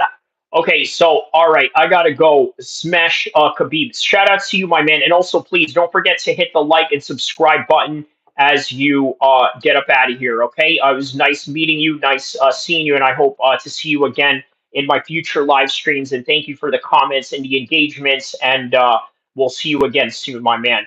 So now, uh, yeah, man, there's a lot of people that are not going to like this on the left, right? Because ultimately, look,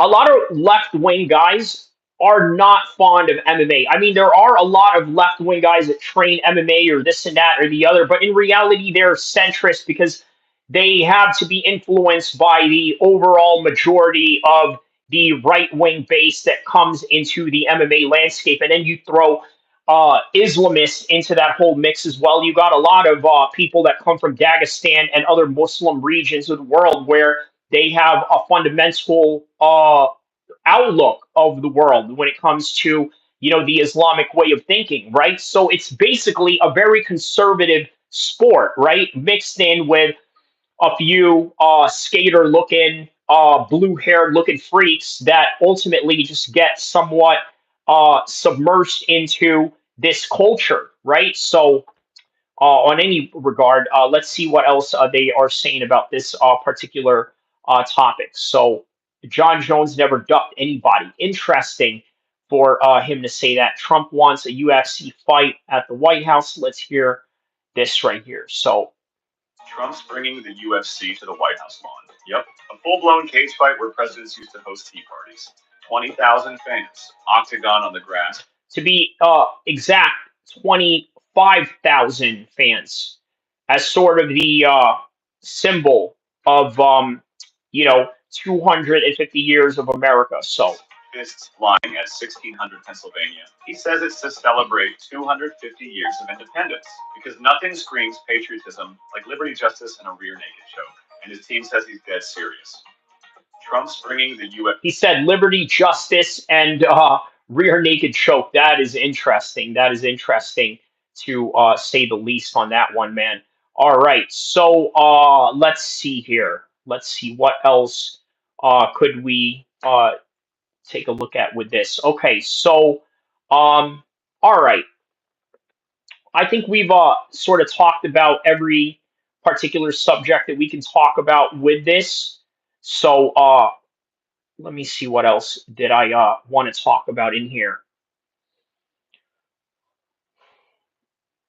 Okay, so we talked about, yeah, if this was just a ploy for the Secret Service to tell Tom and Jon Jones to sort of hush up, that could be a possibility. Okay, bonus content. Okay, this is what I was going to get into, right? McGregor and Chandler want in. Of course, McGregor and Chandler want in. Just when you think that Conor McGregor was going to be out of the scene, here he is, obviously wanting to jump in this whole entire situation. Look, here's the thing with the UFC, right? And a lot of guys who are retired have to understand this, right? Every year, the UFC is going to do something different and more extravagant and much better than the next. And they're going to continuously try to beat whatever it is that they did previously the year before that. And that's ultimately what a lot of big successful companies want to do. They want to increase the revenue as much as possible. They want to keep you engaged as a consumer. And in order to do that, you have to continuously up the ante. Okay, first it is getting a fight in New York, okay, which was illegal in the first place. What happens? Eddie Alvarez versus Conor McGregor headlining. Okay, first now they want Abu Dhabi cards. It was the pandemic. Nobody could do anything. They created Fight Island. And then it escalates, so on and so forth. Next thing you know, Saudi Arabia gets into the mix. They get into boxing. They make all of these boxing matches we never thought would happen. And then they do it within a year. They change an entire landscape of the heavyweight division, an entire landscape of the welterweight division, an entire landscape of the light heavyweight and the cruiserweight divisions of boxing. And then they turn it up a notch. What is the next thing to do? Well, have a fight in Alcatraz. Okay, what's next? Oh, I don't know. Maybe have a fight in the middle of the ocean, right? They even talked about Ali and Frazier back in the days having a fight inside a plane while having that fight being broadcasted in the sky. Like all these crazy ideas, they are going to continuously escalate. Now, if you're an older guy, an older fighter who's been through it all, who's done it all, right? And you're like thinking, well, what else is there to do? We already headlined Australia. We've always wanted to headline Australia. We did it. We always wanted to headline Baku. We did it. What is the next escalation? Spain? Okay, they haven't done Spain yet. And you, as a legendary fighter, are looking at this. Wow, man, they never done Spain before. Imagine if I was the first headline in Spain. Imagine if I was the first headline in Portugal. Imagine if I was the first headline in UFC Brussels. Imagine if I was the first headline in UFC Morocco or whatever country they're going to go to next. It constantly escalates. You want to be that first one to do it. Conor McGregor, first one in New York, now wants to be the first one in UFC Baku. Okay, that didn't happen. That already passed. That was just a fight night. Wasn't even a pay-per-view. On to the next one. Okay, what's the next city they want to conquer? China. They never had a fight in China, at least before. Now they have it. Okay, now China is there. What is next? What's to conquer after that? It keeps escalating and escalating. Now the next escalation is the White House. Oh my goodness, I can't miss out on that. You see, fighters, especially ones who have legendary status, who have this insane work drive and have these glorious ambitions, they're going to constantly lure you back in.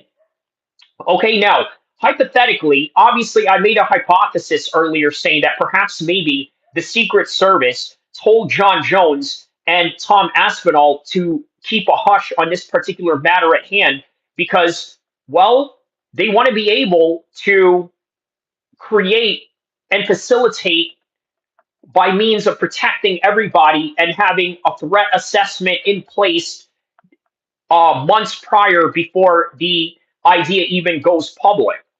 Now that's the hypothesis that I had. Now what if that's wrong? And that's highly likely that that's wrong. I'm only hypothesizing. But what if the reality is that Jon Jones never really wanted to fight, which is plausible? Or Jon Jones couldn't fight because he has this court case going on, which is also plausible. and Conor McGregor can't fight because he has court cases going on as well as Jon Jones, but also have all these other problems of trying to get into the gym and train properly. Shout out to Andrew Nance. How are you, my man? Welcome. Um, so now, uh, how do you get these fighters to be motivated in the time of their lives that they have court cases going on, that they have motivation issues going on, perhaps? How do you lure them back in? Well, how about this? Hey, did you know that we're going to have a fight at the White House? Huh? How about it? You made a lot of money with the Daniel Cormier fight. You made a lot of money with the Cyril Gane fight. You made a lot of money with the Stipe Miocic fight. But imagine if you make a lot of money in the White House fight and edge yourself in history. Wow, that's an attractive proposition for an athlete that seeks glory every time. And there's no other fighters out there that seek glory more than Jon Jones and Conor McGregor, more so with Conor McGregor. Fresh Melon Juice says, just in Musk, should we create the American Party? 64% yes right now. Wow. Okay.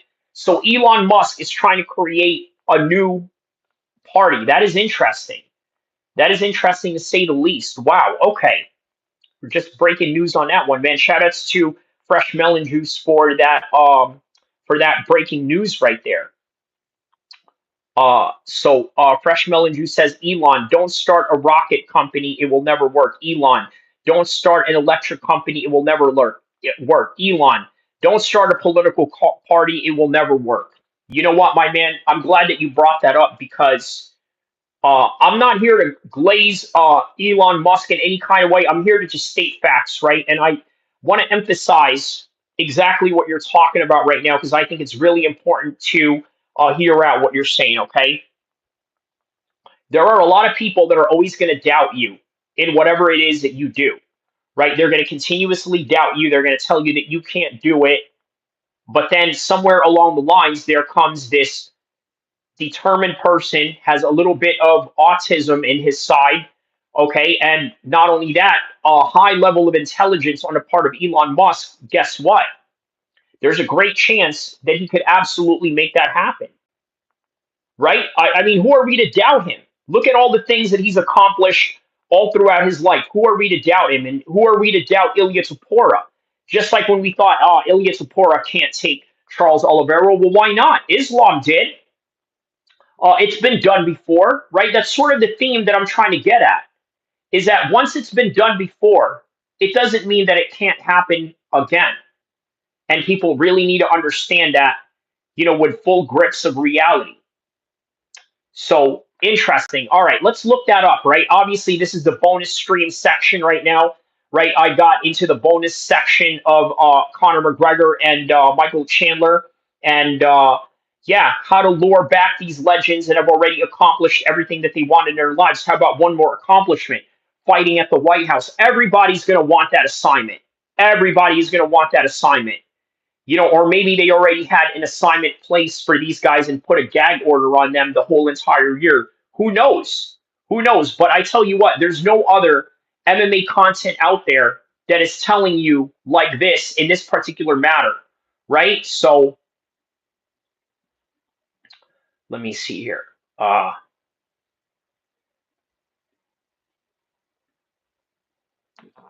America, obviously, it is significant because it is the 249th birthday of America. Now, what comes after that is the 250th birthday of America, which is next year. The main topic that we're going to talk about. Big Ink MMA says hello. Hello, how are you, Big Ink MMA?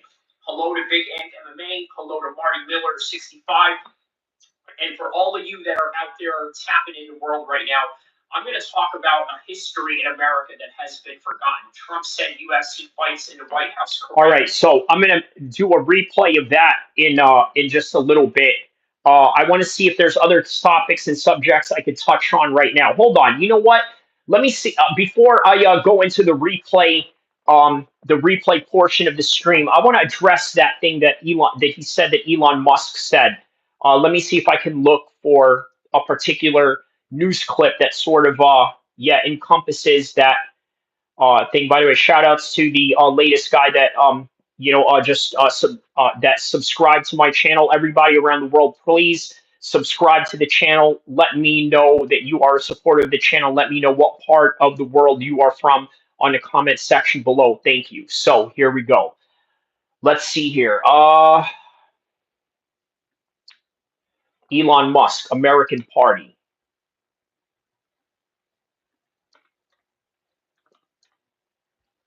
The American Party. I mean, you know what? Listen, what a genius name for the American Party, right? Because think about it like this, right? It's a very simple name. It's a name where, like, all right, you know what? What party do you want to be a part of? Well, other people always say, well, you know what? Centrist. This is especially what centrists say. I'm not a Republican, nor am I a Democrat. I'm an American. So it worked. You know what? It could work. Hey, American Party, right? American Party. I'm part of the American Party. It's very catchy and it gets straight to the point in trying to solve problems for America. And I think that's sort of the reason why he went with that name. All right, so let's hear what he has to say about that, or the Washington Examiner. He even asked his followers on X. Every year it gets bigger until they're literally renting out stadiums. Like $1 million to rent out a stadium? Fraud in flagrante delicto. Okay, we're talking at scale. Is Elon Musk about to shake up American politics? The billionaire is threatening to launch a whole new political party. He's calling it the America Party. Why? He's not happy with the new spending bill making its way through Washington. Musk says if it passes, he'll create the party to give Americans a real voice. He thinks the U.S. needs another option besides just Democrats and Republicans. He even asked his followers on X what they thought of the idea. This isn't the first time Musk has talked about starting a party. Back in 2022, he said he didn't totally agree with either of the big ones. Now, legally, Musk can form or lead a party, even though he's also a citizen of South Africa and Canada. But he can't run for president himself because he wasn't born here. So could he actually pull this off? Experts say it's a long shot. It would take a lot of money and effort. Plus, campaign finance laws could limit how much he can directly donate once the party is official. Okay, so that right there is interesting, right? They are going to limit him in how much he can spend. But you know what? If it gets bad enough, I think people are willing to lose the identity of Republican and Democrat if it gets bad enough to the point where this actually makes some kind of traction. More and more voters are ditching the Democratic and Republican labels, but Musk's popularity with independents isn't sky high. And third parties face a huge challenge just getting on the ballot in each state. Remember when Kanye West tried to start the birthday party? He only made it. The what? He said he did what? The birthday party now? Oh man, Kanye, you done lost your mind, fool.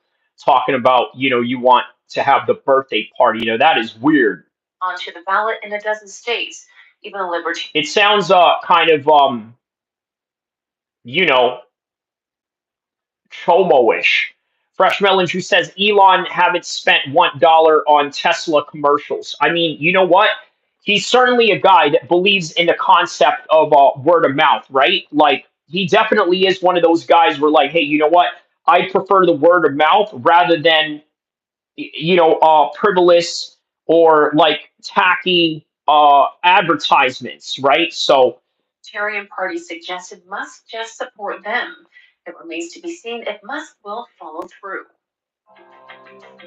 Yeah, well, yeah, that remains to be seen, right? If he follows through. I mean, look, if you motivate him enough, maybe perhaps he will, right? Elon Musk announces new American Party to crush GOP, war on Trump's insane $3.3 trillion beautiful bill. All right, let's hear this right here.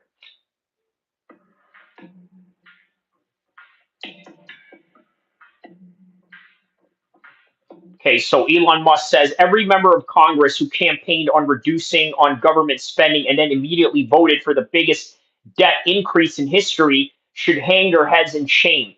And they will lose their primary next year if it's the last thing I do on this earth. Wow. Okay, so Elon Musk really going at the Republicans on this one, right? And obviously Elon Musk is not going to align with himself with the Democrats because you know what? Once the Democrats cancel you, they're never going to want you back into that fold, right? So this is his last resort is to create a new party. Elon Musk blasts Republicans abandoning fiscal responsibility.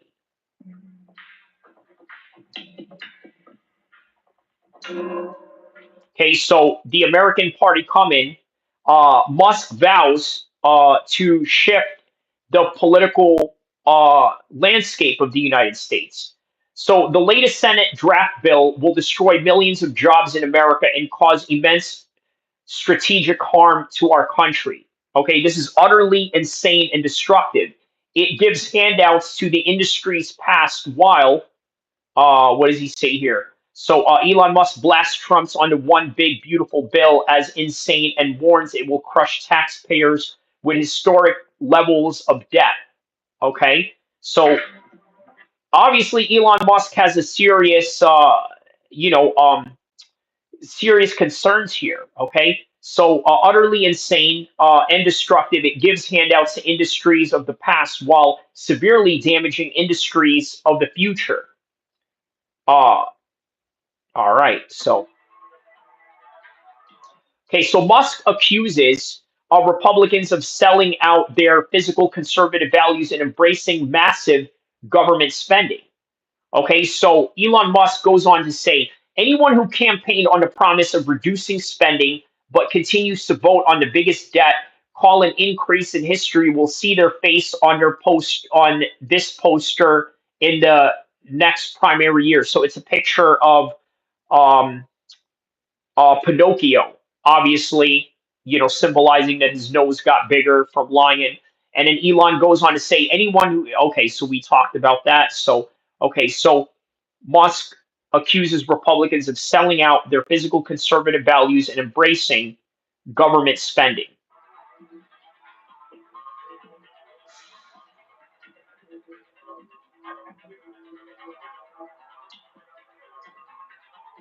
Okay, so what else here? Okay, if this insane bill passes, America will be formed the next day. American Party will be formed the next day. Our country needs an alternative to the Democrat Republican uniparty so that people can actually have a voice. You know what? Elon Musk might be onto something here right now. Look, I don't believe in any political parties. I'm not the type of person that will cheerlead for one party or the other or anything like that. But what I will say is that this is a natural course of action that happens in any country. Whenever there's a party that is disgruntled, or I'm sorry, a new party that's formed due to its disgruntled nature, usually it creates more division in a country, but sometimes for the better, or sometimes to create new solutions or different options. And that's sort of what Elon Musk is trying to fill the void in with right now. So the tech billionaire threatens to form the American Party immediately if the bill gets approved by Congress, and it did. So let's see what Elon Musk does now, right? Okay. So every lawmaker who campaigned on cutting spending but votes for this should be ashamed, Musk declared on X.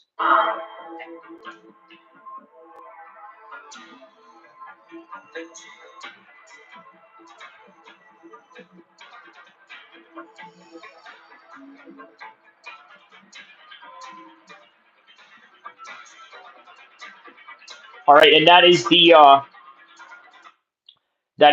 one that he's talking about right there. So What happens to the debt to Judge? okay, let's hear Rand Paul what he has to say about this. Which brings us back to maybe we have to judge the effects of the big, not so beautiful bill by looking at what happens to the debt next year. Supporters of the bill admit it adds $270 billion to the debt next year. That's the only thing we know for certain. We don't know what happens in year 3, 4, 7, 8, 9, 10, but we know next year this bill will grow the deficit by $270 billion. $270 billion. Wow. Okay. In addition, the bill increases the debt ceiling by $5 trillion. What does that mean? That is an admission that they know they aren't controlling the deficit. They know that the ensuing years will add trillions more. So we're adding $2 trillion this year, but they're anticipating, the authors of the bill anticipating adding more than $2 trillion next year. Mr. Lamas. Mr. Scott explored. Okay, so the bill includes deeper tax cuts but fewer spending reductions compared to the House passed the version. Mr. Lee. Mr. Lee.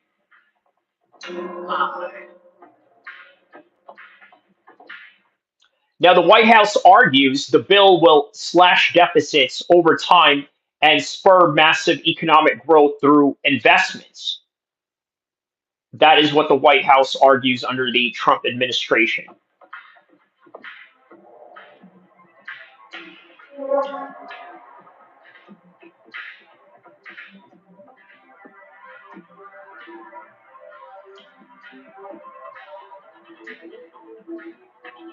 Okay, so Trump officials are ignoring the cost of extending the 2017 tax cuts in their deficit projects, drawing criticism.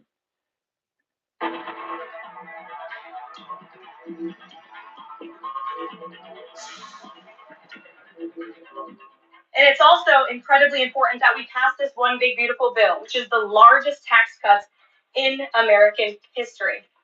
And that's why the White House and the president himself have been in touch with lawmakers all weekend long to get this bill passed. And they are working very hard to do so. It remains a top priority for the president. All right, so Musk says he's not opposing the bill because of lost EV subsidies, but because it favors industries of the past. Okay, so that's sort of what he's getting at right there. It favors the industries of the past. I don't know what he means by industries of the past. Let's look up what Elon Musk means by industries of the past. What does he mean by that? Okay, what does he mean by industries of the past?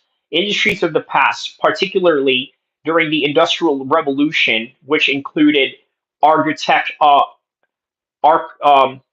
agriculture, textiles, iron and steel production, coal mining, railroads, and steam power.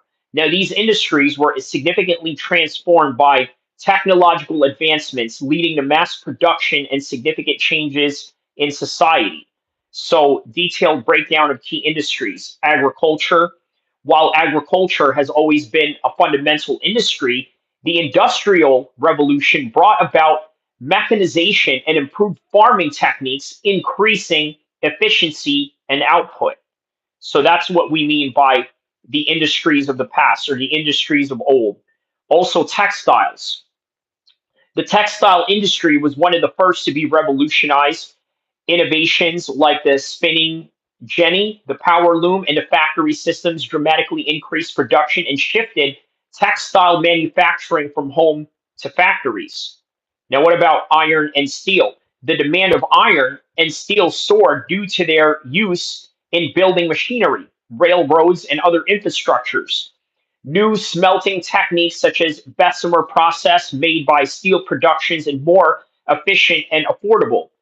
Here's another one, right? Coal mining became primary fuel source of steam engines and factories.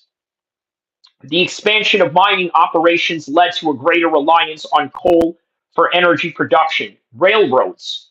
Railroads revolutionized transportation, connecting cities and facilities movements of goods and people. This spurred further industrial growth and expanded the market. Steam power. The development and widespread use of steam engines, particularly in factories and transportations, steamships, locomotives, was defining feature of the Industrial Revolution. Gunpowder, obviously used and traced during China and was an important part of warfare. Mining, coal from European and American coalers was the universal fuel during the Industrial revolution, transportation. There was a radical change in transportation during the early years of the Industrial Revolution. Factories. Industrial Revolution saw a huge increase in factories, coal mines, and steelworks. So these are the industries and technologies associated with them formed the backbone of what we know as the Industrial Revolution, transforming economies and societies worldwide. Okay, so that right there is the nutshell of that. Okay, so moving on.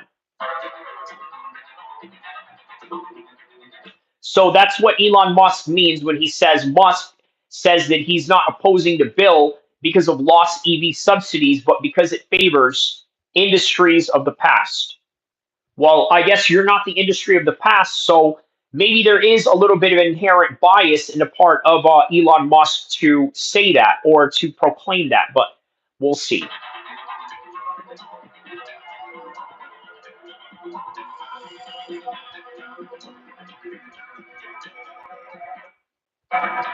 Okay, so Musk claims that the bill undermines innovation and future of clean energy while pouring money into outdated sources, which are the sources that I told you about right now.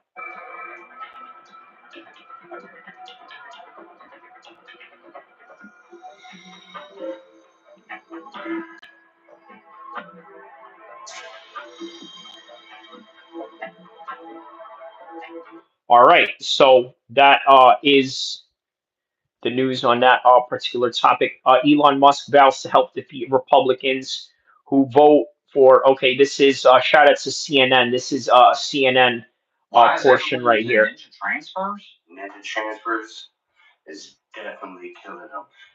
We begin tonight with what President Trump calls his big, beautiful bill, which could be headed for a final vote in the Senate after a long day of debating amendments to it, and perhaps for some Republican members, staring into the abyss. Here's why. Polling consistently shows it is strikingly unpopular with voters. The Congressional Budget Office estimates it adds more than $3 trillion to the national debt and could deprive nearly 12 million Americans of health insurance through Medicaid. That, and it now comes with a double dose of existential terror for Republicans on the fence. On the one hand, the president over the weekend managed to drive one opponent of the bill out of seeking another term. On the other, Elon Musk has just weighed in on anyone voting yes, quoting him now. Every member of Congress who campaigned on reducing government Yeah, this is the part where he basically says, yeah, lay your head in shame, pretty much. spending and then immediately voted for the biggest debt increase in history should hang their head in shame. And if that weren't enough, he adds, and they will lose their primary next year. It is the last thing I do on this earth. Now, given that his Mars mission won't be ready to go for years, that's a lot of primaries. But that's not all. He also reiterated his call from 3 weeks ago for a new political party and says he would start one a day after the bill passes. Rock meet hard place. North Carolina's Tom Tillis chose The Rock, announcing that he will not seek another term, and he slammed the president on the bill's Medicaid cuts. What do I tell 663,000 people in 2 years or 3 years when President Trump breaks his promise by pushing them off of Medicaid because the funding's not there anymore? It is inescapable that this bill in its current form will betray the very promise that Donald J. Trump made in the Oval Office. And keep in mind, this guy is a Republican saying this, right? You know, just to put that in perspective, this is a Republican that probably supports Trump from where's he from? I think North Carolina. Yeah, he's North Carolina, right? I mean, it doesn't get any more red or Republican than that, but yeah. So today, White House Press Secretary Caroline Leavitt said that Senator Tillis is, and these are her words, just wrong. But listen to what the president has been saying on the subject going back a decade and decide for yourself. Save Medicare, Medicaid, and Social Security without cuts. Have to do it. We're going to love and shit. There it is. He did say that. Yes, save Medicare and security without cuts. There's Social Security, Medicare, Medicaid. We're not going to do anything with that. Can you guarantee that Medicare, Medicaid, Social Security will not be touched? Yeah, I mean, I have said it so many times, you shouldn't be asking me that question. What happened? Yeah, he's like, I've been saying that so many times. You shouldn't be asking me that. Well, now you see why, Mr. President, why people are asking you this question is because, you have broken your promise to a certain degree. And yeah, I would imagine this is going to alienate a lot of voters. I mean, look, Trump doesn't care. Listen, Trump already has his term up by the end of this election cycle, right? 2028. That's it. He's on dictator mode right now. In your last term, you are literally in dictator mode, right? Like the first term is like, all right, you know what? I want to get reelected. I want to do everything right. I want to, get the attention of the voter base. And then the second time around, yeah, not so much. Angelo says you can't trust him. Angelo also says not to a certain degree, but to a full degree, 100%. All right, a little more definitive terms than that. If it comes to your desk, has the tax cuts, but also cuts to Medicaid. Would you veto that? Well, we're not doing that. Would you veto that? I would if they were cutting it, but they're not cutting it. We're not. Well, there it is. He says, well, I would veto it if they're cutting it, but they're not cutting it. And here it is. Cutting Medicaid. We're not cutting Medicare. A lot to get to tonight. CNN chief White House correspondent Caitlin Collins starts us off. Caitlin, how concerned is the White House about potential cracks in the Republican coalition? I mean, they're watching all of this and watching Senator Tom Tillis. Yeah, so they're talking about cracks in the Republican system. Man, you got the Republicans already undivided with the Israel and Palestine situation. Now they're even more divided with this big bill that they're introducing. That scathing floor speech on Sunday, John. But then, of course, after he announced that he was not going to be seeking re-election, the president was cheerleading that and saying essentially good riddance to Tom Tillis, given they believe he's been a... Wow, so he said, yeah, good riddance to you, just like that. Wow, okay, that's crazy. Thorn in their side during all of this.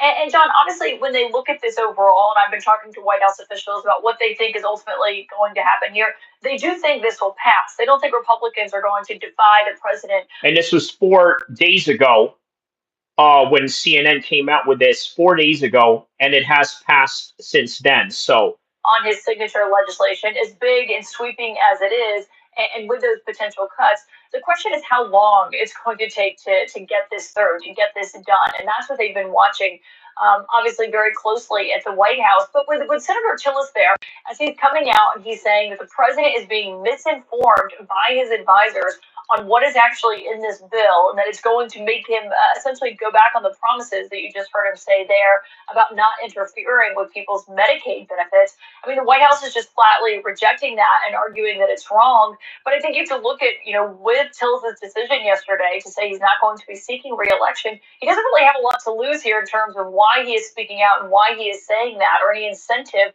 to say something that he doesn't actually think could put Republicans in peril. And so that is something they're watching, obviously, closely at the White House. They just essentially want to get this passed. They want to be able to talk about... I mean, look, for him to say that he's not going to run for re-election, it's like the Republicans and Trump saying to him, listen, homie, you're not bigger than the program. You know what I mean? Like, you want to go resign or you want this to be your final term, that's up to you. We're not going to stop you. And yeah, that's basically why they're saying to him, good riddance regardless. Tax cuts, and have that as something that they are trumpeting. And you're seeing how the president is working on this in terms of writing scathing Truth Social posts of people who are disagreeing with him, and also taking senators out for golfing trips, calling them up on the phone, and chatting with them as this slog right now on Capitol Hill is happening with all these amendments that they are trying to get passed. None of them so far have gotten passed. Well, speaking of people who disagree with him, Elon Musk came out with a new/old threat today, saying he would primary or push to primary any lawmakers who support this bill. That's a split again with the president. How does the White House view this? Well, it's interesting because a few White House officials were surprised that he came out today and said this, given he had gone largely quiet on his criticisms of the president and of legislation that he's trying to get passed. He had actually come out and said he regretted some of the things he said about Trump when they were sniping back and forth at one another previously. And so now...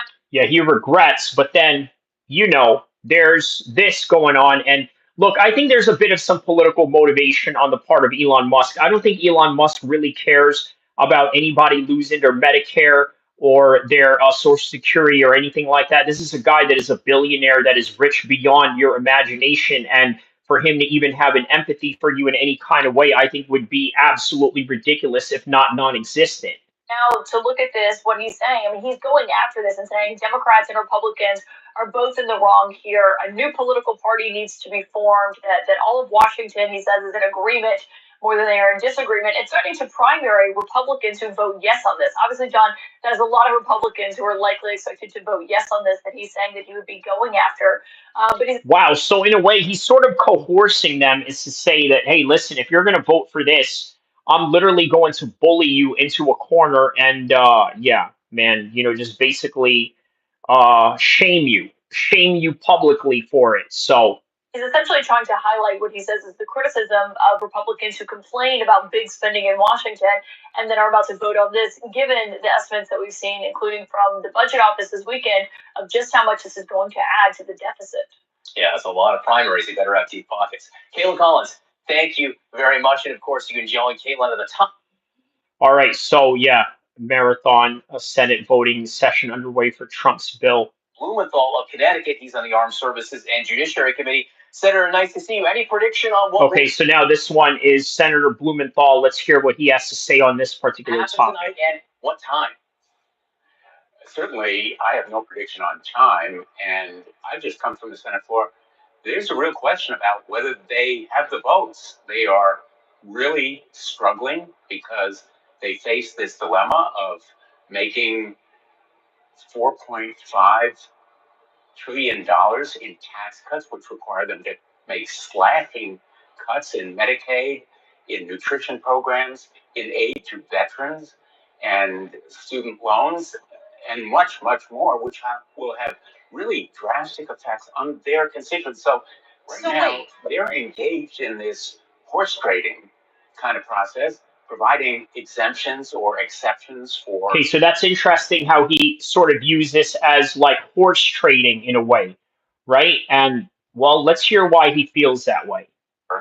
Parts of populations in certain states trying to get their approval with earmarks, as they used to be known. And the reason they're struggling is that the American people get it. That's why 2-1, they disapprove of this bill. The tax cuts for the billionaires. Yeah, look, a lot of Americans are already hard off as it is, right? Like we are in the worst time of the economy ever, especially for the middle class. And then you throw this into the mix, it just doesn't seem like the right fit. Of 4.5 trillion are absolutely necessary, ballooning national debt by 3.3 trillion. Absolutely. And that's usually the number that you'll hear pop out a lot is the 3.3 trillion deficit in over a decade or so. Absolutely abhorrent. And so I think that they're going to be struggling for the better part of this evening, maybe into tomorrow morning or later. What does Senator Tillis, his announcement that he won't seek re-election, what does that tell you? What it tells me is that any Republican who stands up to Donald Trump will be hit by this torrent of vitriol and vehement threats and intimidation. And so Donald Trump is running this show. He is betraying not only his own promises, but the value. That is true. I mean, look, you have to understand Trump is no different than any politician. I know a lot of people love to say that, well, Trump is the politician, anti politician, but by the end of the day, the word and verbiage is still there, and it is a politician by the end of the day, and their job is to lie and get reelected and then lie just as long as they get reelected. And promises that Republicans have made to their constituents. And what Tillis's decision tells me is their positions in many ways have become unsustainable, both politically and morally. How does it feel to be aligned with Elon Musk tonight, who also opposes this bill? And what difference do you think that his speaking out today will make? Well, needless to say, Elon Musk and I are not coordinating our public positions, but I think he has it right.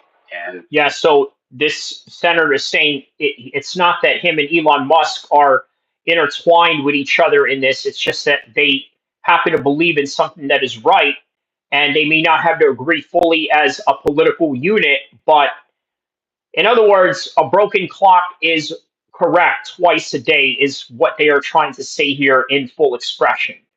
The numbers tell the story, not only the debt that will balloon and the real suffering that people will see in their everyday lives, kids who break their arms on playgrounds, or women who find a lump in their breast. And Yeah, now that is scary, right?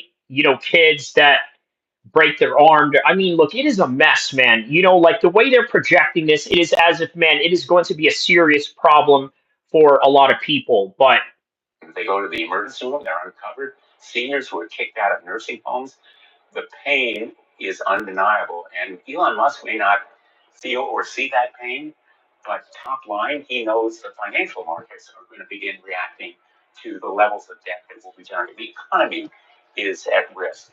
The ramifications and ripple effects throughout the economy will be terrible. And I would just say one more thing, John.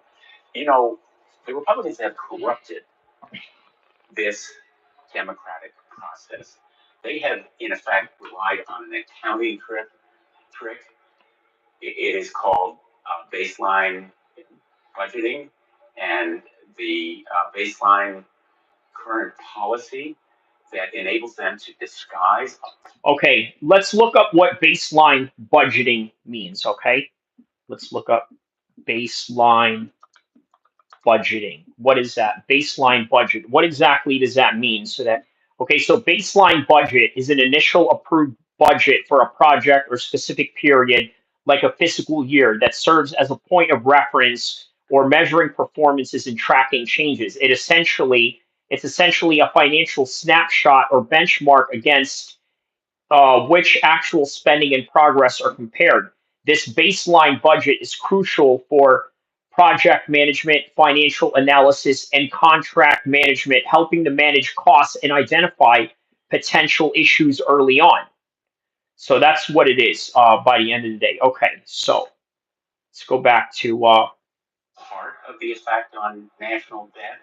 So this relies on accounting tricks, on corrupting the reconciliation process, which was designed only for budgeting. They're adding all kinds of policy restrictions.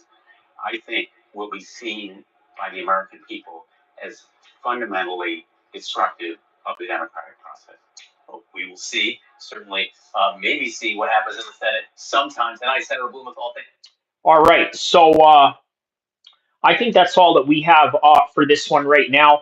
I wanted to, keep going, but that's all that we really have about it. So I want to thank everybody for tapping in. Also, please don't forget to like and subscribe.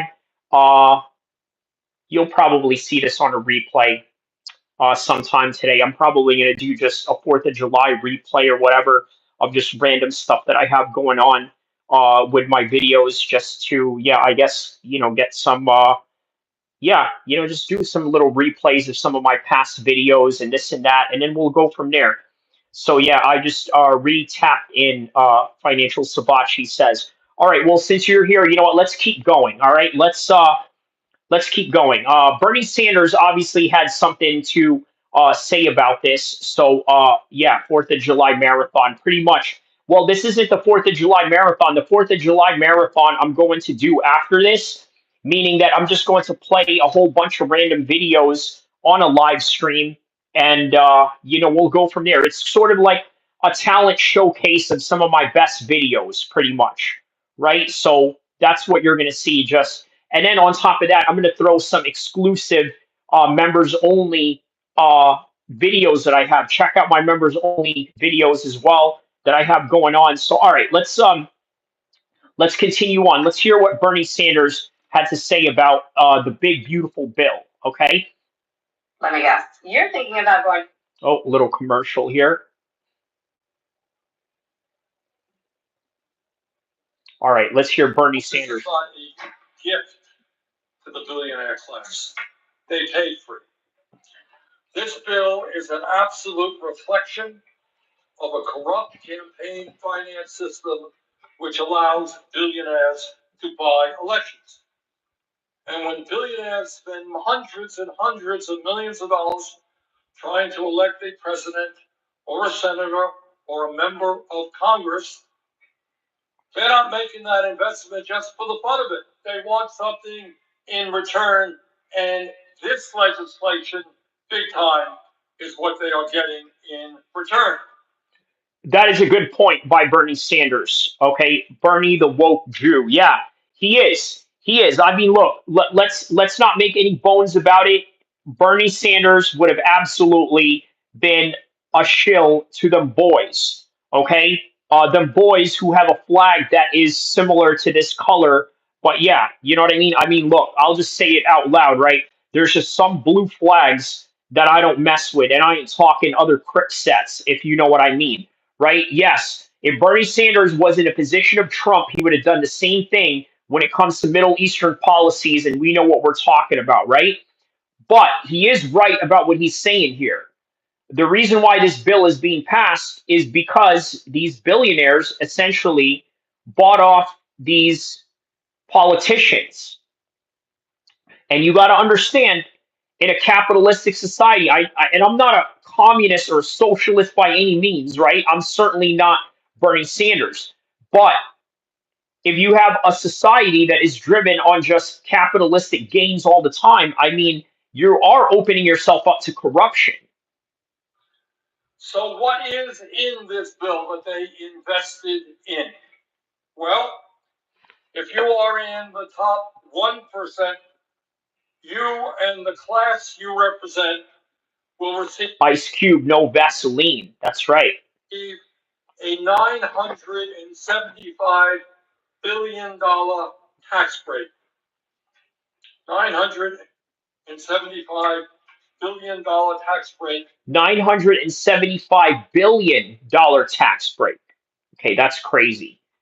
At a time when the richest people in this country have never ever had it so good. Yep, at a time when the richest people in the country never. Yeah, I mean, he's right. He's right about these things, though, man. Further, this is really quite unbelievable. If you are among the wealthiest 0.2%, not talking about 1%, talking about the top 0.2%, you will be able to pay zero taxes on your $30 million inheritance. So all of you folks out there. By the way, I'm going to tell you something right now. You know what's great about being a Muslim content creator is that everybody right now is out doing their barbecues, right? Spending time with their loved ones for 4th of July or this and that. Meanwhile, for the Muslims, listen, guys, for the Muslims, this is just any other day. You see what I'm saying? This is just any other day for us. So, yeah, as a Muslim content creator, I'm going to go out and get it. And here we are. So, we're waiting to inherit at least $30 million. Today is a good day for you. Collectively, you will receive approximately $211 billion in tax breaks for the top 0.2%. Savachi Financial says, "You're American, damn it." Yeah, right. You know what I mean? Because you're American, you shouldn't be 1%. on YouTube right now. You should be out celebrating. I mean, look, the it ain't even out yet. Ain't nobody even throwing fireworks right now. And quite frankly, I don't know, man. I don't know what the big deal is about fireworks. And by the way, here's another thing you guys need to know, man. I don't care what you guys are recording with your fireworks. Listen, keep it to yourself if you'd like to look at it. Here's another thing. I doubt you'd even look back at your old, at your old fireworks picture.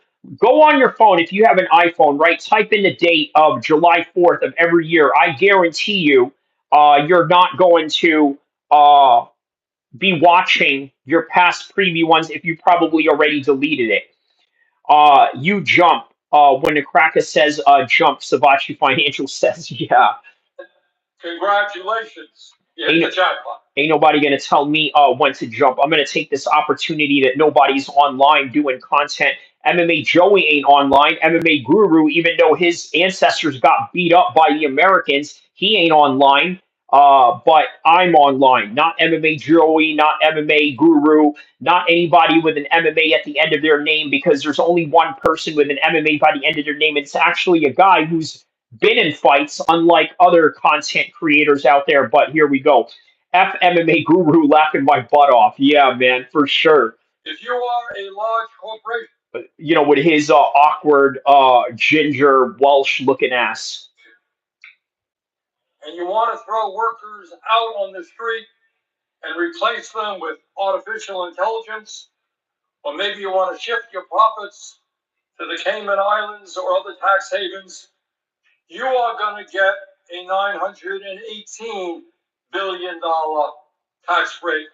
Congratulations to the CEOs of large profitable corporations. I used to punk these corners. I used to punk these corners. Yeah.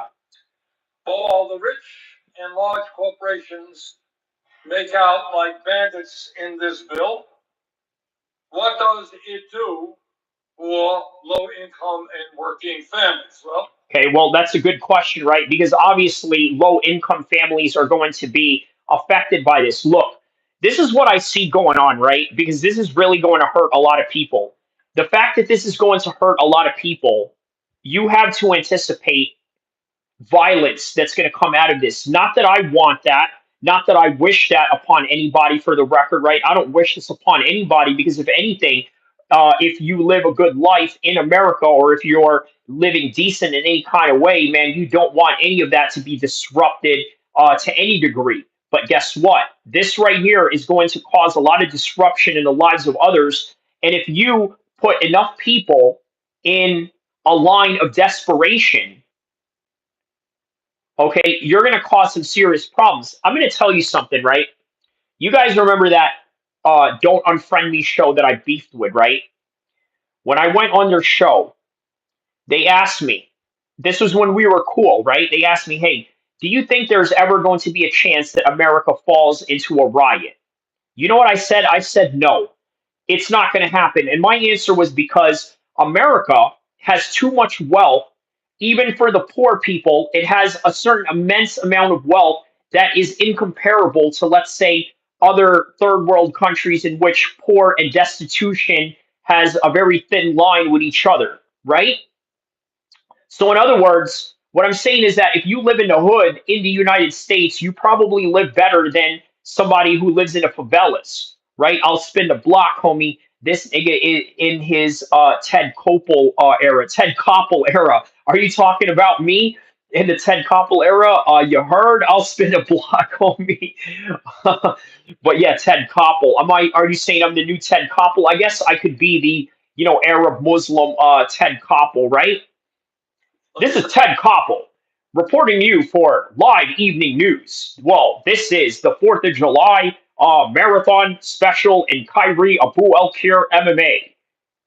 Don't forget to like and subscribe. say a few words on that. If you are concerned about healthcare, which I suspect that everybody in the world He said Kai Koppel. All right, listen, I'm gonna pin that comment right there. Kai Koppel. I like that. Kai Koppel. This bill throws over 16 million. Shout out to everybody around the world that is tapped in right now. Thank you for hitting the like button. I got 9 likes. One more like. Hit that for the 10th like, and we'll continue on covering the big, beautiful bill, or the big, beautiful disaster. By the way, Beautiful Disaster, a 311 song, which sort of plays into the soundtrack of this reality right now. Tone Trump. People of the health insurance they have, according to the Congressional Budget Office, by cutting Medicaid and the Affordable Care Act by over $1.1 trillion. Look, do you realize, okay, Luigi Mangione, okay? I need you to remember this name when all of this stuff is going on with the Medicare stuff, right? Because I'm telling you right now, if you continue to do this, I will not be surprised if Luigi Mangione gets not convicted by the jurors. Okay, they're going to look at this and say, man, look, do I really want to convict this kid? And then the juror that you got on died because their grandparents were not afforded medical care. Think about that, right? There's going to be people out there that are either going to be vigilantes or jurors of the Luigi Mangione trial. And this is very significant to this reality that is going on right now. In other words, the top 1% getting a $975 billion tax break, and that is coming directly by throwing 16 million people off of the health insurance they have. This bill, for the first time, forces millions of Medicaid recipients who make as little as $16,000 a year to pay a $35 copayment every time they visit a doctor's office. Guess which? Wow, man. Okay, man. Yeah, keep that in perspective right there, man. All right, they had a little commercial here. Let me play this again right here. Here we go. So what is the impact of all of that? You throw 16 million people off healthcare. You force people who don't have any money pay a $35 copayment. So what's the impact of it? Well, this is not my view. This is what the Yale School of Public Health and the University of Pennsylvania determined based on a study that they. For every Luigi, there's a Mario. And you know what, man? Listen, they're going to be looking for that mushroom as they're jumping around the levels. I don't know what you call it, the stages, the levels, and a mushroom. Yep. Mr. Burberry says that's crazy. A lot of families can't afford that. That's what I'm saying, Mr. Burberry. Man, it's wild, isn't it? They did. And this is the result. And it is Hey, Mr. Burberry, you're from England, right? You know, this is something you guys definitely don't have to have a problem with. You know what? Like, I tell you what, man, this is one thing that I do like about England, but at the same time, uh, you know what? It takes a very long time to get on the list. Now, Tom Aspinall, he said he had knee issues, right? He had that fixed straight away by the NHS, right? You do that with any American athlete that doesn't have Medicare or anything like that, they would have never gotten that treatment the way Tom Aspinall did. So, yeah, a little crazy. Yeah, I'm definitely not from Seattle, homie. Okay, sorry. I was thinking of a different somebody else with a similar name to yours. My bad, homie. Okay, so shout out to Seattle, man. Everybody in Seattle, shout out to Mr. Burberry in the house. Shout out to you, my man. So horrific, so grotesque that it is difficult to speak about.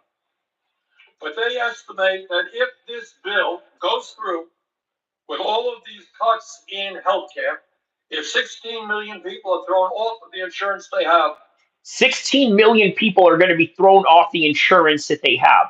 Okay, let's hear the impacts on this. Over 50,000 Americans will die unnecessarily. Yo, 50,000 Americans. So this is what I'm talking about, right? Out of those 50,000 Americans, imagine some of them are going to be from the East Coast, right? In particular, in the New York district where Luigi Mangione is set to hold trial. All you need is one juror to say, you know what? F this Brian Thompson guy. F him, F his family, F the fact that he was living good under our misery. So you know what? F this guy. Let's all vote not guilty. I could see a world like that. And you know what? I'll say it right now, and it will probably disqualify me from ever becoming a juror for the Luigi Mangione trial. And I don't want to take off into, doing jury duty anyway. So I'll just say it. You pick me as a juror, man, I'm going to vote not guilty with headphones, listening to Joe Rogan's podcast in my ear. Well, of course, I'm not going to be doing that. Obviously, if you're a juror for that case, I'm sure you're going to be immersed into the whole entire process and, be very engaged with it, I would imagine, right? But yeah, I would vote not guilty and not even care about the case. I mean, it's pretty clear. We knew what happened. We saw what happened, right? There is no allegedly, but now it is up to the jurors to decide. And do not be surprised if Luigi gets off. I'm making that prediction right now. Luigi Mangione is going to get off. Okay. Uh, Mr. Burberry says, yeah, crazy. A lot of families can't afford that. Mr. Burberry says, okay. Fresh Melon Juice says, America should seek refuge status in Europe. You know what? There could be some European countries that would offer that. I think China has offered that, or maybe Hong Kong. I think, no. I think it was, yeah.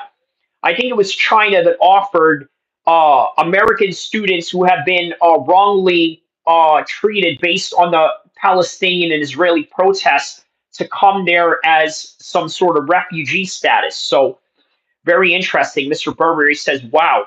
Yael Para says, hi. Hi, how are you, Yael Para? Nice to see you in the chat. Every year, 50,000 Americans will die unnecessarily in order to give tax breaks to billionaires who don't need them. In other words, this bill is literally a death sentence for low-income and working class. You heard that? It is a death sentence to low-income families. I need you to imagine that, right? I mean, like, it is going to be a very sad day in America, right? Because they want to go into this whole, hyper macho Republican attitude of like, oh, you got to, get up out your bootstraps and this and that. Oh, I don't want any handouts or this and that or the other, right? Like, you people have been so brainwashed into, this whole merit based system that you think somehow it is a badge of honor to suffer and to allow the government to allow you to suffer. It's just insane. Fresh Melon Juice says Savachi Financial, yeah, but Americans burn 50% tax they don't have to pay instead of saving for future medical issues. I mean, that's definitely a fact, right? People. Further, if this legislation is enacted, rural hospitals all over the country, and I come from one of the most rural states in America, rural hospitals are already struggling. But when you make massive cuts to Medicaid, many of them are going to shut down or not be able to provide the level of services they do today. I saw somebody with a meme a couple of months ago. It said something to the effect of, you know what, you better stay healthy now because the doctors of the future are going to be ran by AI. And you don't want to deal with a potential mistake that could come with that, right? So, in other words, yes, stay healthy so you don't have to go to the doctor. All right, well, you know what? Easier said than done. I think that if you live a healthy enough lifestyle, that is possible. Even better if you've been an athlete your whole life, but there are still other underlying issues that you have to take care of, or other underlying issues that may come about out of nowhere, right? Or just a whole wide range of things that just goes beyond the answers of, well, exercise and working out is the best medicine possible of all. And I believe that it is. And I believe there is some merit to that, obviously, right? It is something that I benefit from, but still there's other underlying issues and variations of people's lives that we have to take into consideration. In other words, this bill would be a disaster for rural America. It would also make massive cuts to community health centers and nursing homes who are very heavily dependent upon Medicaid funding.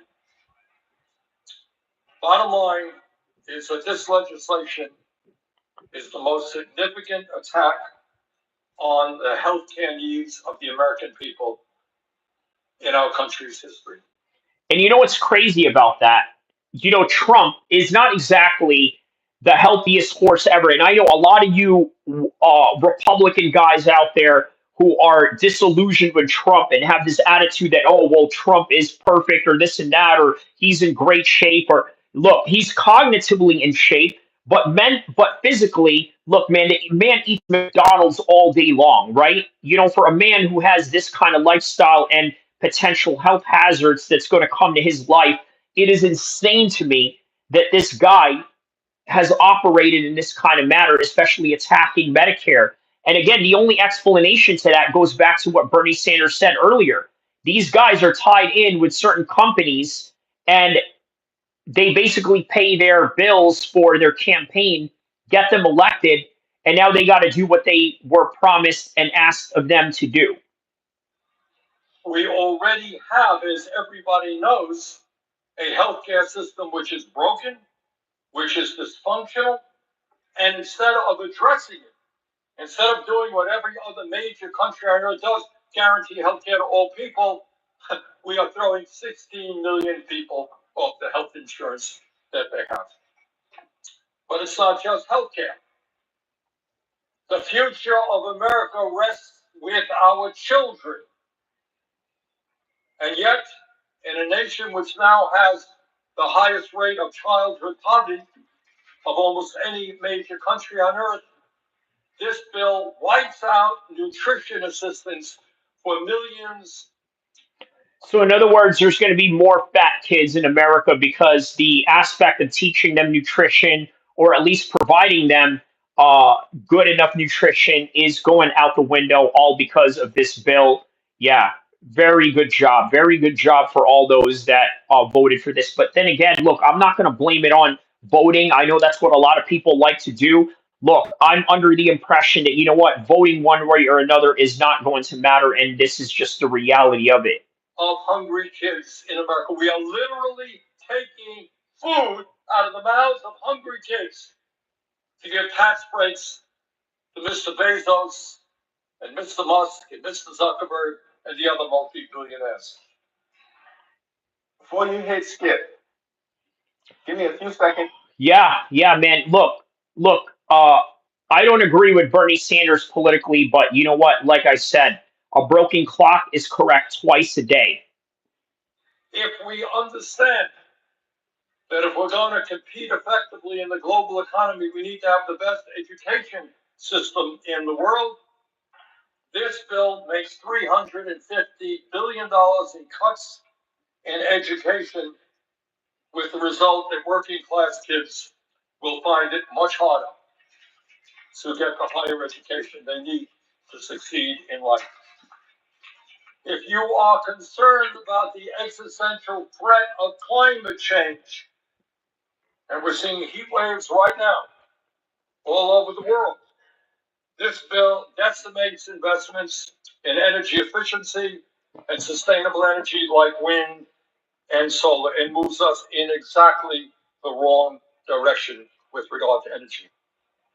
If you are concerned about our role in never-ending wars, this bill makes a bad situation even worse by handing out another $150 billion to the Pentagon, a 15% increase in an already bloated Pentagon budget. We don't have enough money to feed hungry children. We don't have enough money to make sure that people continue to have the health care that they need. Don't have enough money to make sure the kids can get a decent education. But somehow the military-industrial complex is going to get another $150 billion, 15% increase. Mr. President, in my view, nobody in the Senate or the House should vote for this legislation, and I applaud all of the Democrats for voting. And they unfortunately have, and so here it is. Welcome to the new disaster that unfolds America. Against it, and I want to congratulate two Republicans, Senator Paul and Senator Tillis, for voting against it for different reasons, by the way, than I have.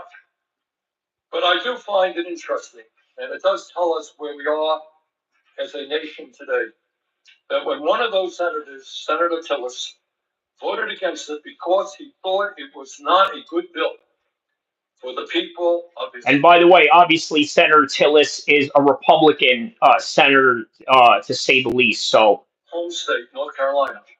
Suddenly, the President of the United States went after him in a very, very vicious way. Today, he announced that he will not be seeking re-election.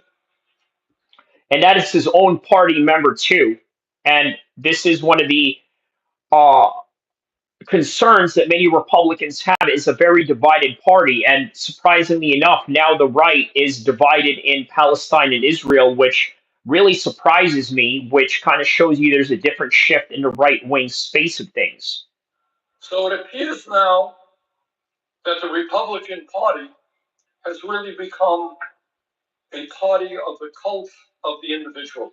The only thing you have to do now, as a Republican, say, I agree with President Trump. I love President Trump. President Trump is right all of the time. Hey.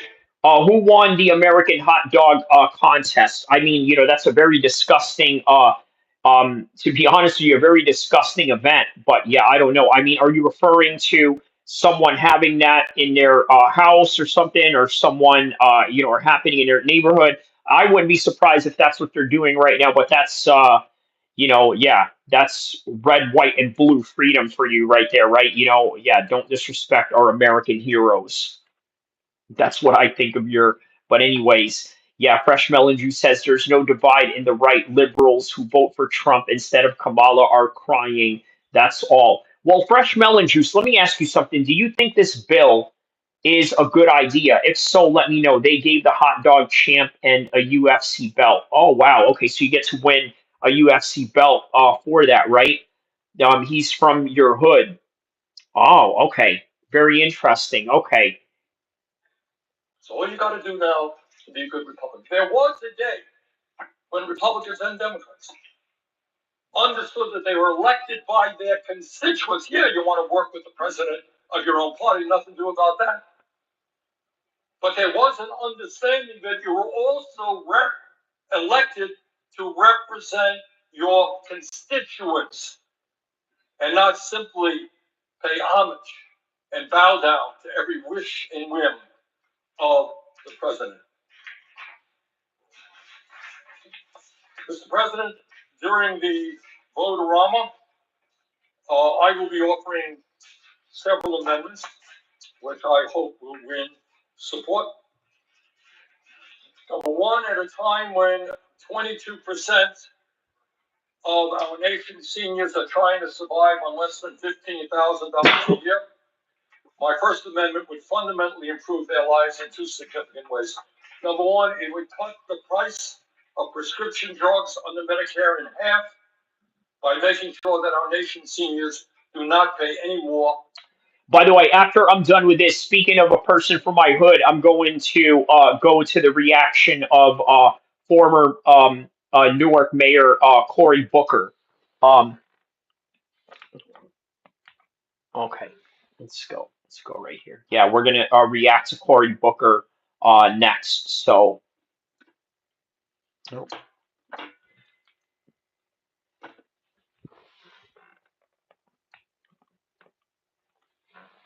all right. Sorry, just trying to turn on the light here. Okay. Than Europeans or Canadians pay for the same exact drugs. And number two, with those savings, we're going to expand Medicare. Yeah, he says that GOP is simply playing the same game. Yeah, I know what you mean. Yeah, they have the answer to donors and people that got them there in the first place. More oil than Diddy and Qatar. More oil. Man, did you see those supporters of Diddy outside of the courthouse? I mean, look, you want to talk about freaks of Babylon and, how the mighty empire of America has fallen. I mean, that was the ultimate symbol of that. But anyways. To cover dental, vision, and hearing. In other words, instead of throwing people off of healthcare, we're going to expand Medicare to provide a number of services that seniors desperately need and want. The gay John Gotti, as 50 Cent said, man, you're like, you're like John Gotti. You beat all these Fed cases, but you're the gay John Gotti. 50 went in on him, yeah, according to Fifth. Yeah, 50 definitely went in on him on that one. Secondly, Mr. President, at a time of massive income and wealth inequality, my second amendment would eliminate the $211 billion estate tax for the top 0.2% that is included in this bill. They get a top 2%, as I mentioned, $211 billion tax rate. That is insane. We're going to get rid of that. And lastly, at a time when we spend more on the military than the next 9 nations combined, at a time when the Pentagon cannot account for trillions of dollars in assets, we are going to end the provision that allows the Pentagon to receive another $150 billion. Bottom line, Mr. President, is this country faces many crises: high rate of childhood poverty, kids going hungry, education system in deep trouble, healthcare system completely broken. And in virtually every single area, this bill takes us in precisely the wrong direction. When the wealthiest people in this country have never ever had it so good, it is totally insane to be offering them $1 trillion in tax breaks so that we can cut healthcare, education, and nutrition.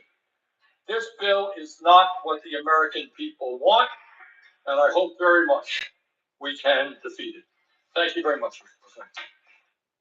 All right, so that's Bernie Sanders right there. Now let's get to Cory Booker. Let's hear what Cory Booker, Democratic Senator. the Democratic senator and former mayor of Newark, Cory Booker. Cory Booker of New Jersey. Senator, do you agree with your colleague that this legislation is, quote, immoral? Well, I'll go further. I think it's a moral obscenity. And he said not only is it immoral, it's a moral obscenity, right? Imagine, look, I need you guys to understand, right? I have a great understanding in the uses of the English language and how it's expressed. Look, he's really trying to convey of how bad this is. He not only said it's immoral, he said it's a moral obscenity.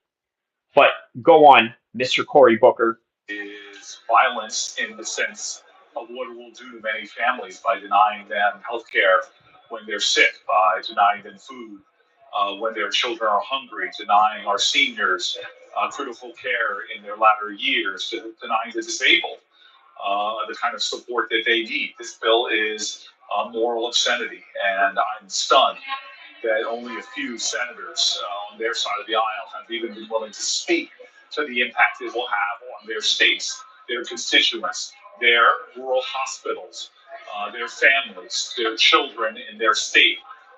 They're not looking plainly at the reality. And then you add in the one thing to me that just exposes a lot of hypocrisy, is the Senate bill blows our deficit up far more than even the House bill did. The Senate version now has our deficit going up about $4 trillion.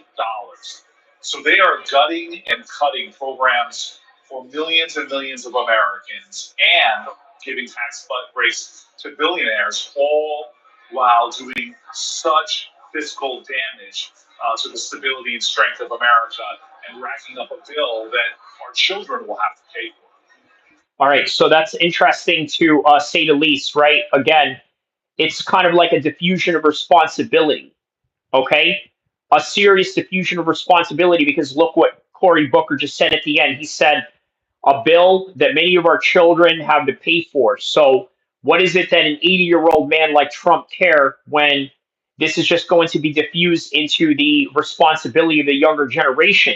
And here's the thing about these boomers, right? They have this attitude where like, oh, well, you know, these young kids can't buy a house. I remember when I bought a house at a certain age. Yeah, fool, because you know what? Back then, in order to buy one, it was like probably in the 20,000s or this and that.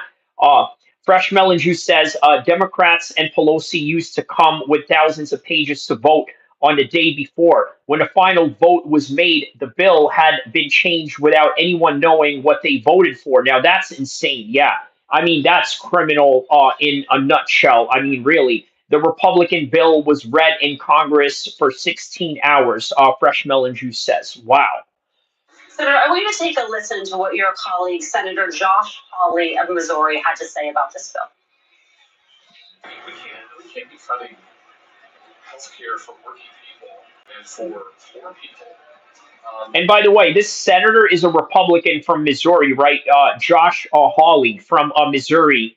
The Senator Josh Hawley, Republican senator from Missouri, is saying this, okay? Now, it doesn't get any more Trump than that. We're talking Missouri, we're talking Republican, and he's totally against this whole thing, right? Because, you know what, some issues are not a Republican or a Democrat issue, right? But let's listen to what he has to say about this. In order to constantly give special tax treatment to corporations and other entities.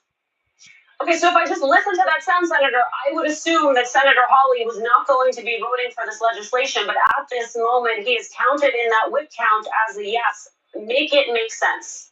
Wow.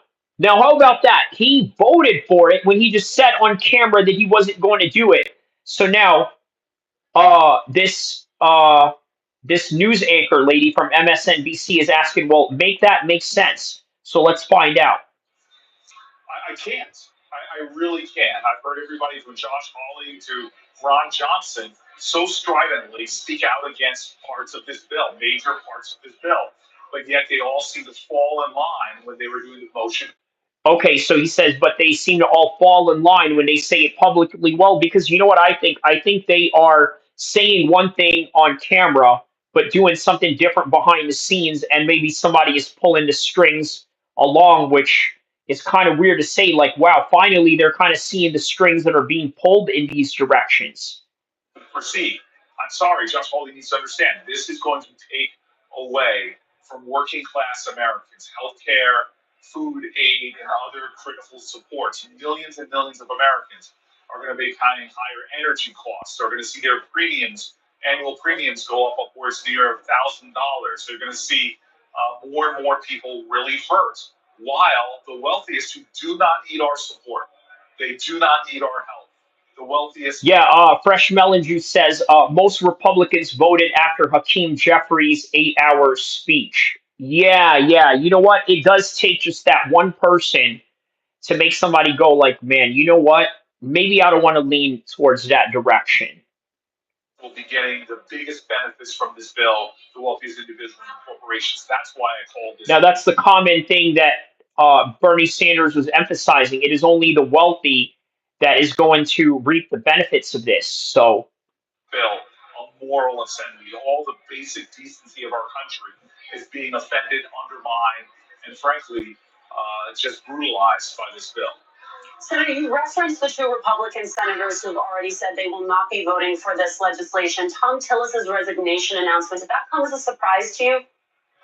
It did. I saw his behavior as someone who was preparing to run again. I think that he was right in his statement. This is a sad commentary in our country that a Republican senator who's trying to work across the aisle, trying to find points of compromise, who believed that you could stand your ground and still forge common ground, is going to be put in a situation where he could not win re-election because of the president turning against him and more. So, again, I think it's sad. I've seen a lot of Republican moderates disappear in my short time in the Senate, from people like John Corker or Jeff Flake, who stood up and spoke out against the president. Anybody who doesn't get on board with Donald Trump's way seems to become a casualty in their reelection efforts. Well, Senator, I think a lot of us watch Senator Tillis on the floor now that he is not running for re-election, now that he is unleashed and speaking truth to power, and wonder if your they said unleashed and speaking truth to power. They're talking about Tillis. Republican colleagues who do not have the same luxury are whispering the same to you behind the scenes. Do you? Now, look, I'm going to tell you something about this particular bill. This is going to galvanize many people who are usually not politically engaged or politically knowledgeable and put them into that political space, try to understand more things that are going on around them and how it affects them. And once again, I am predicting perhaps a radical action by Luigi Mangione wannabes out there. I'm telling you right now, this is not good. This is not good. Get the sense that they know both how damning this is for the American people when it comes to those cuts for Medicaid, those cuts to SNAP, and then politically just how unpopular this bill is. Well, look, I've had Republican colleagues tell me a lot over the last months of the Trump administration. Everything from just the unqualified people that Trump has put up for major cabinet positions, all the way to just some foreign policy and national security nightmares like the Secretary of Defense signaling out attack plans. There's a lot of things I know are offending my Republican colleagues, but it doesn't show a profile in courage. to whisper those things, to say them privately, but not stand up on the Senate floor like Tom Tillis did yesterday, calling out this bill for what it does to his state and to our nation. We know the truth of this bill. The more people know about the bill, the more people hate the bill. Independents, Democrats, and Republicans. They are not. Fresh Melon Juice says there are good things as well. No taxes on tip or pension. Okay. Non-taxes on overtime. Okay. All right. Well, you know what? Obviously, there is going to be some positivity about it, right? It's not just going to be all bad. But obviously, there's a lot more uh, pessimism than there is optimism towards this. And, I don't know if it's necessarily partisan, maybe not, but yeah, it's not a partisan issue as from what it seems, right? Just more like, all right, you know what? This is what I feel about it. There's an immorality of this. There's a morality to this. So something to that extent. Telling the truth when they go and defend this bill. The beneficiaries of this bill are going to be the wealthiest in our country. They will see the disproportionate benefits.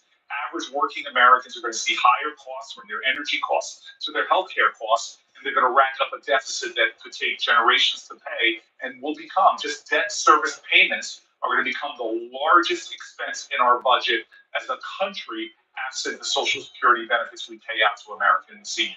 So, in other words, we're just going to be a country that's going to continuously live in debt in the way that Cory Booker is trying to say it. But not to be completely just pessimistic about it, okay, there's also an optimistic side to it. And remember, I'm a classically trained journalist, so the way that I'm going to approach this is objectivity rather than subjective feelings or emotions about it. And maybe Fresh Melon Juice has a point in what he is saying, right? And that is a talking Republican point, but you know what? It is good to have no taxes on tips or pension, non-taxes on overtime. I mean, how many of you have had, been taxed for overtime before, right? I mean, you know the vibes. So, maybe it's not all, gloom and doom. Maybe there's other optimistic aspects of this bill that we can maybe appreciate. And it would all probably depend on what part of, how do I say this, what position you are in life, where you can either benefit from it or somehow reap the negative side of it. Senator, I want you to talk me through what we're watching today on the Senate floor, because you have largely Democrats offering amendments that, in the words of your colleague, Senator Murphy, would actually make this legislation better, either depending on how you look at it, offering Republican senators the opportunity to make this better. If you look at it from a strategic Democratic vantage point, to get them on the record on some really hard issues here. As you know, Leader Thune, he can lose one more vote. That math is very tricky. Explain to me what it is we're watching today unfold on the Senate floor, and whether or not you, in fact, think there is a Republican you can peel away from soon. So there'll always be a chance. Remember, we need two, actually. One would be a tie Senate, and the vice president would have to come in, but two, getting us a four total. Would be, I don't know who those two could be. It could be Murkowski, it could be Collins. There's a number of others that are sort of the mix. It's more likely we lose tonight than win. But we are going to spend as much time as we can shining a spotlight on their hypocrisy or their cruelty in the bill. Say simple things like, hey, let's not give billionaires a tax. If you're making over $100 million in America, how about we say that you get no benefit in taxes for this bill? Or maybe we'll give amendments about saving rural hospitals, or saving Medicaid, or saving food stamps. We're going to do everything we can on aspects of this bill that are horrible to shine a spotlight for our minutes and force them to vote again to try to defeat things that would help constituents in their own state. Now, whether that creates a kind of moral pressure or urgency to get them to change their vote, we don't know. But we will all not forget what happened in 2017. The more we strung out that fight, the more pressure was on senators, and alternately Murkowski, Collins, and the late great John McCain saved people. The sound is weird. You said, well, explain what makes again, is it just a muffling sound? So we're hoping in the nighttime we might see another miracle like that kills this bill in the Senate and sends a clear message to Donald Trump that we're not going to let him in the Senate for millions and millions of Americans, take away their health care, take away their food support, raise, unfortunately, their cost of living at a time when many Americans are just struggling to get by. We are always watching and waiting for Choppy sound. Okay, yeah, I think because Cory Booker, if you look at the background that he's in, he's at a hall somewhere, like at a big building hall. So that may have something to do with it. But okay, what I'm going to react to right now is Piers Morgan weighing in on the big beautiful bill. Now, who is Piers Morgan out here? He calls this episode the American Nightmare. He's got Ron Paul, O'Leary, de Blasio, Madani, plus Trump's big beautiful bill.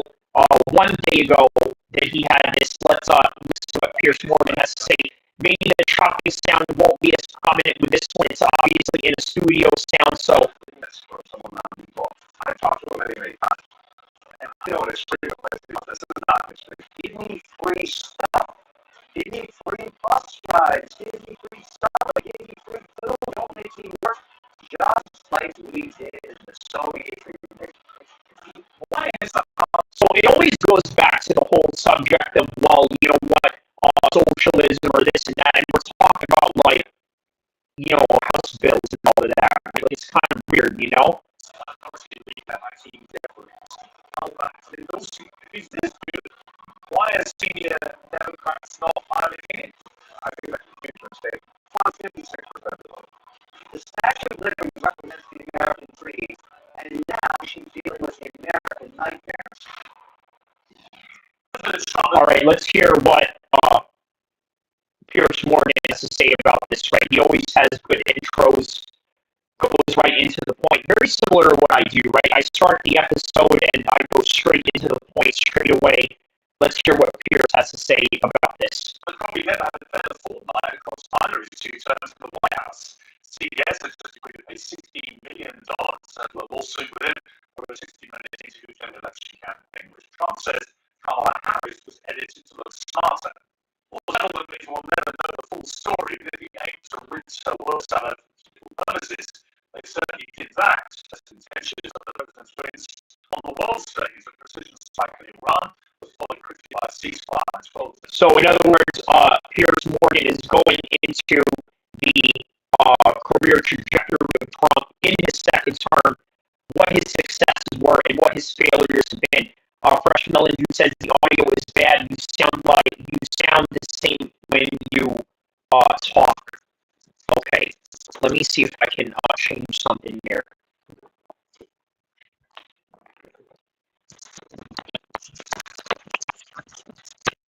Okay. Let me go mic check 1 2 1 2 real quick here with this one. Hold on a second. Let me make sure it gets a mic check 1 2 1 2. All right. Mic check 1 2 1 2. Oh wow, it's still kind of scratchy and choppy.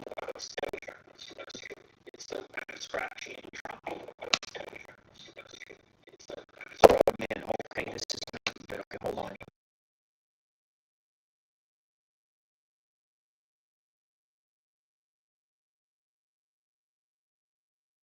Okay, let's try it again.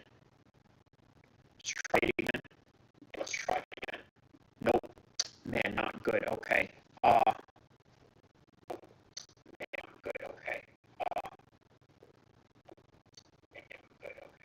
Yeah, it's still kind of choppy. I don't know what's making it choppy. Oh, that's interesting. Okay. Let me see what happens if I play this audio right here. Okay. Let me see. NATO high defense spending, okay, all right. So, okay, sorry for the audio. Bear with me for a second. Okay. All right. Yeah. Well, let me see if I can try my other headphones real quick.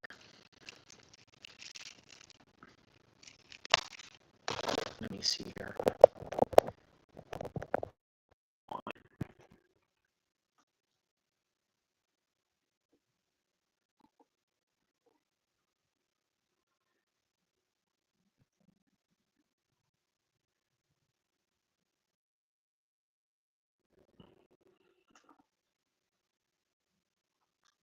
All right, what about now? All right, what about now? How about now? Can you hear me? All right, what about now? Okay, yeah, it still sounds the same. All right, what about now? It still sounds the same. Okay, let's just try to get through this real quick. Okay, let's hear what DRC signed a peace deal after decades of fighting, and now the president reckons the ceasefire in Gaza, long overdue, is finally within reach. Back in DC, the Supreme Court ruled that minor judges can't stand in his way in a huge win for the administration, and now the big, beautiful bill, probably the biggest legislation of Trump's second presidency, has cleared the Senate. But you can't, of course, please everybody all the time. Right about now, the Funk Soul Brother, check it out now. Campaign against his supporters, a site for which Trump says he may be deported. We might have to put those, you know, those is the monster that might have to go back and eat Elon. There's a lot of subsidies. Well, Trump is also facing a backlash from more familiar quarters. The center left wing of the DNC's fighting move, spurred by the success of socialist Zoran Mamdani in New York. Now, look, here's the thing about Zoran Mamdani, right? He is the quintessential answer to all of these, you know, things that a lot of people are sort of against with the MAGA movement and their political angle that they're going for right now. So, the president says he'll cut off the city's federal funding unless Mamdani behaves, as he put it, assuming that he wins the election, and assuming he's still there. We're going to be watching that very carefully, and a lot of people are saying he's here illegally. You know, we're going to look at everything, and ideally, he's going to turn out to be much less than a communist. But right now, he's a communist. That's not a socialist. And I've always said we will not have socialism in this country. In the speeches, I said, well, what? They skip socialism, and you get a lot of them like that. And you see AOC, she's out there with her, you know, bad IQ. Man, he straight up dissed her, saying, man, with her bad IQ and all of that. Because it's out there in New York, who's backing Mamdani, and a millionaire investor who says that he is the American nightmare. We begin with a U.S. political legend who spent his life campaigning against U.S. involvement in foreign wars and excessive government spending. Ron Paul spent more than 2 decades in Congress and ran 3 times. Well, there you go, Ron Paul, right there. Right, Ron Paul is part of the panel here. President. It's Paul, great to have you on Uncensored. Good. Good to be with you. We used to speak a lot in my old CNN days, so it's great to have you here on YouTube. Let me just really quote that you said. Government's too big, they bring too much money, and they create the problems they pretend. Hey, California homeowner, did you know that if your solar panel... All right. That was actually, I think, your overview of where we are with this. So I presume you do not agree with Donald Trump that his big, beautiful bill, you presume you think it's the opposite. Oh, well, it isn't hard. I did encourage some of the things he was talking about along with Musk at the beginning because they have called attention to some really ridiculous spending like USAID. But overall, you know, it's once again the same old stuff. Promises. You know, no serious intent to follow through because all that calls out all the special interests. And that's the nature of our system. I see that as a consequence of pure democracy. And democracy means you can hang up on the minority and make the minority pay for all this. And I think that's what happened. There's a lot of gangs out there. It isn't one group wanting to change it and add on to it. You put them all together, then you have the dictatorship of the majority, and our country's getting poorer by the day, and we no longer can afford it, and that's why this is getting more and more difficult. And even if they come up with another vote, it's not going to last. And how are they going to pay for it? They might say, well, It's been suggested that the national debt is going to increase by $5 trillion. But someday you have to deal with it. But I think we're already, people used to say, and I would say it too, is you just pass it on to the kids. No, the kids of today, they're the ones who are already suffering. The lower middle income class. See, just like what I said earlier, right? Diffusion of responsibility is what they are trying to do with this. So they start to pay the bills. That's the tax, the inflation tax. So it's the payment is here already, and you don't have to wait. It's just going to get a lot worse, which is going to incentivize those who want to resort to violence. Elon Musk. there it is. He said it's just going to incentivize more people to get into violence, and that's literally what I just said earlier. All right, so with that in mind, look, I'm going to have to call this one right here. My daddy is a rich brat, the same way Castro was a rich kid. I mean, you know what? That's usually what it is, right? It's usually the most highly idealistic people who come from rich backgrounds that are sort of feeling like they are in a position of privilege to go out there and fight for the poor. You know who's a classic example of that was Osama bin Laden. He was a clear example of that. Saudi billionaire had everything in his resources and arsenal that he could use to fund whatever it is that he wished to do in his life.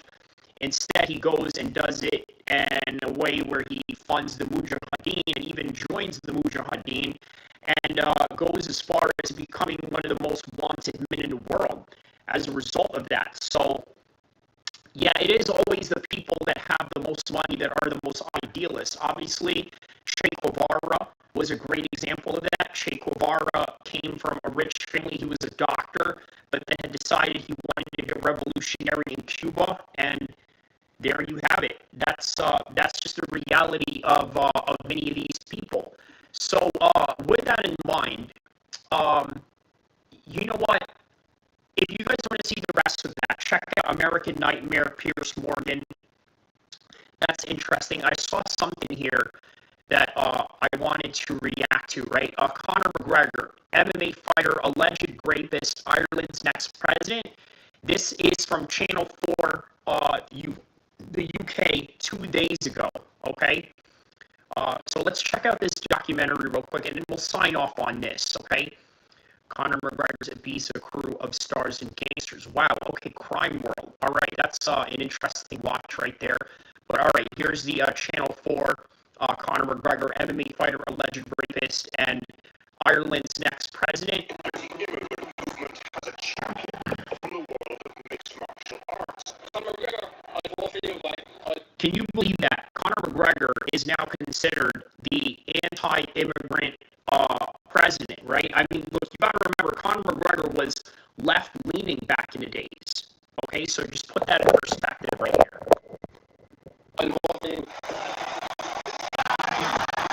The UFC was once dubbed human cockfighting, and for a time, Conor McGregor is the biggest one of them all. He says human cockfighting, and Conor McGregor was the best one of them all. Right, just, you know, the Irish elitist mentality they have of mixed martial arts and whatnot. Post-COVID, he pivoted into politics, says he wants to become the next president of Ireland. Yeah, Conor is not anti-immigrant, he's pro-Irish. Well, he is what he is going to be, and whatever is the majority of the Irish sentiment right now, and that just happens to be, you know what, Conor McGregor being, you know, pro-nationalistic. That's just the sentiments that's going on in Ireland right now. That's what he's going to go with. Because of, potentially using his Irishness. We spent a week trying to track down the hard man of the Irish hard right. Wanted to ask him about the MMA and MAGA. Spoiler alert, we didn't find him. Wow, they show up at his front door. Look at this. Look at this. They showed up at Conor's front door. Look at this. No, he's not.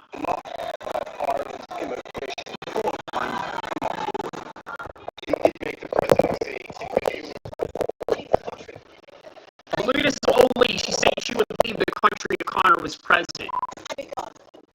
What would you say to somebody that?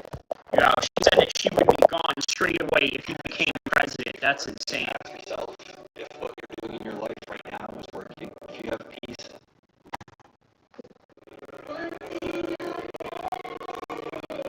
Part of McGregor's business empire includes the Black Forge pub in Crumlin, Dublin 12. We spent several evenings here. On the off chance he'd show up, he saw. So this, okay, look at this. This journalist right here said, well, we showed up here every night in the hopes that he would turn up. I mean, you know, kind of stalkerish if you ask me, right? But all right, let's see where this goes right here. Sometimes does. The bill comes complete with his UFC belt for selfies. Wow, so his belt is there for you to take a selfie with. Okay, you can literally take a selfie with his belt right here, and they have it with you at the Forge Stout, Black Forge Stout, where Connor is at, or where Connor owns his pubs, or one of his many pubs. McGregor would first need a number of political nominations, which he's highly unlikely to get. Hey, fellas. Right, they're showing Conor McGregor in the Roadhouse film right now. But what he does have a degree of cultural clout. Last year, the film Roadhouse hit Hollywood hard. As well as fans, the Black Forge has become a regular haunt for anti-immigrant activists, and while we were there, a rallying point for a busload of them en route to a demonstration in Cork. I'm going to show you guys this, the anti-immigration of Ireland. So Conor McGregor has paid for a busload of his supporters to leave Dublin and go to an anti-immigration demonstration in Cork City. Today we are on their trail. We don't know whether the man himself is going to be there. As we travel, time for a brief biography. McGregor was born in Crumlin, a working-class neighbourhood in Dublin.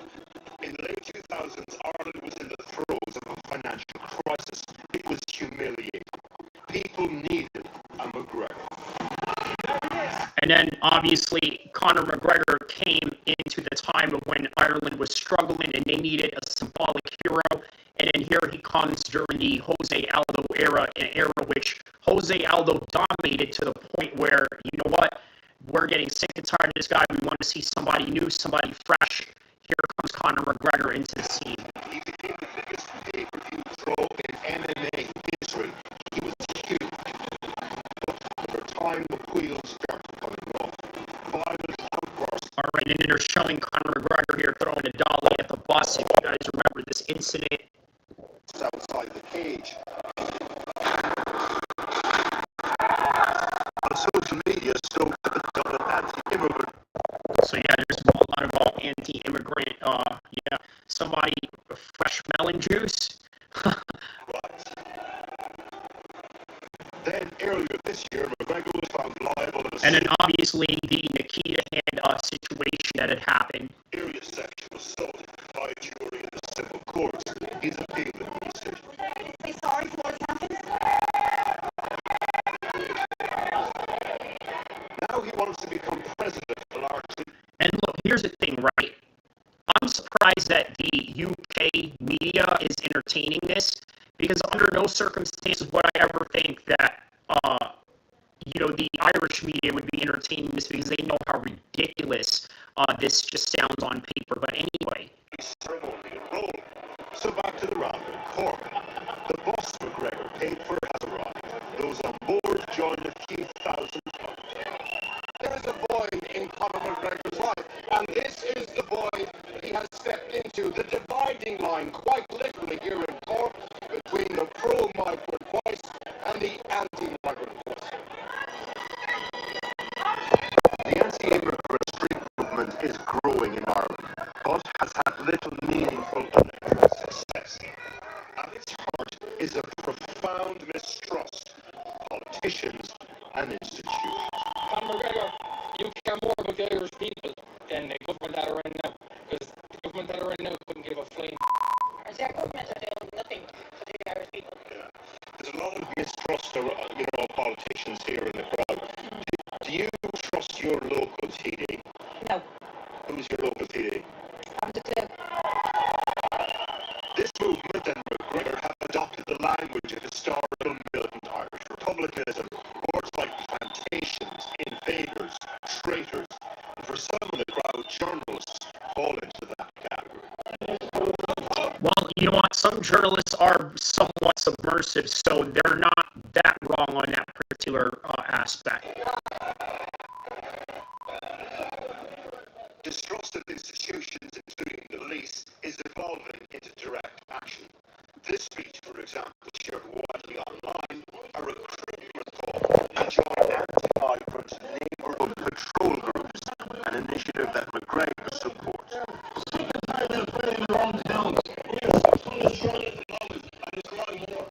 A handful of people in the crowd wearing blue armbands are part of this group.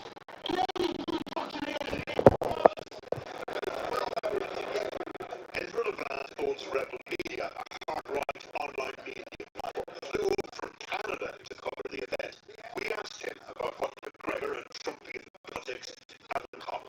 It's a politics. They call it Trumpian politics. Very interesting how they word that. Trumpian politics, they say. Strength and of being unapologetic and not being politically correct and embracing masculinity, which has been sort of suppressed in the West for a generation. It was Donald Trump who gave the UFC its first big break many years ago, hosted a number of fights at his hotels, platformed the then... They're showing Trump walking around at the UFC right now. That's one reason he gets this sort of reception at fights. There's more to it, though. Is a martial arts coach and journalist who grew up not far from McGregor in Dublin, but now lives in Stockholm. He says the relationship between the UFC fan and Trumpian populism goes both ways. And by the way, something Luke Thomas has mentioned over and over again before, right? Justice ties to the Trump politics and into the UFC as well. It also gives him access to a demographic which is young, male, drinks beer and votes. And that's what Donald Trump was after. It's a huge swathe of Donald Trump's constituency pays their $79 for UFC pay-per-views. So the two go hand in hand. And again, without Donald Trump, there is no UFC today. Wow, okay, so that's very interesting. He said without Donald Trump, there is no UFC today. That's crazy. Something in the DNA of this sport is right-wing. Things change, and this happens the whole time. The pendulum swings between left and right. Right now, it is very much an anti-woke, eat red meat, drink raw milk, buy all the guns you can afford with your UFC course. But that could change again. From Fight Club to the Cusick Stand, Croke Park, Dublin, the home of Irish games. Members of Ireland's Muslim community were invited here recently by the Gaelic Athletic Association to celebrate Eid. Which, by the way, they're celebrating Eid at Cork Park, and, the Irish right wing went crazy for this. Anti-immigrant activists subjected to the event. One of them sneaked inside wearing a head covering, then took it off and tried to disrupt proceedings. The imam diffused the intervention. Look at this crazy Irish Karen over here. Look at this. She tried to disturb the Eid celebration.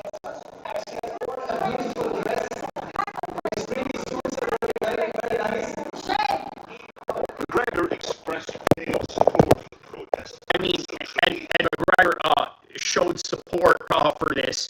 I mean, which kind of goes into, promoting his brand and rivalry with Khabib, doesn't it? Oh, and then he deleted it. Look at this woman again right here. Look at this shirt that she has going on right here. Look at this. Look at this.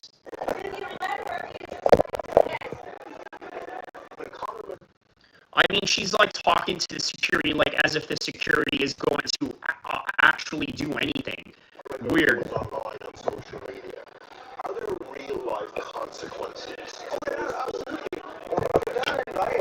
Where one of the examples of the real-life consequences of his tweets, the hatred we find, the anger we find in young people, often is instigated by people and individuals like that. And have you experienced violence? Yes, even last Sunday I had an experience of young teenagers entering the mosque with their shoes on and then outside abusing me and spitting on me. We put these accusations to Team McGregor but haven't received a reply. In the past, he's dismissed them.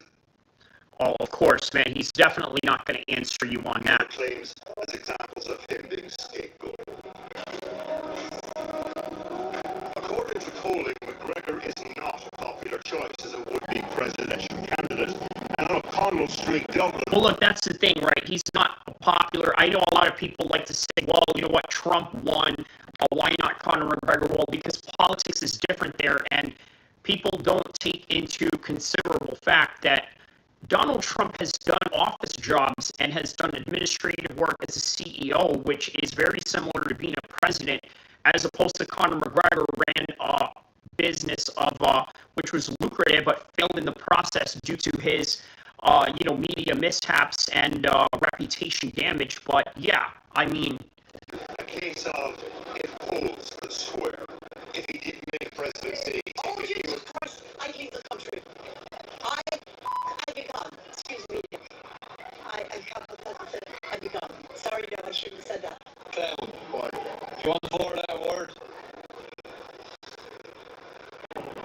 the guy says he's a clown. What, do you want a four-letter word? A group of teenagers ran past, chased by police.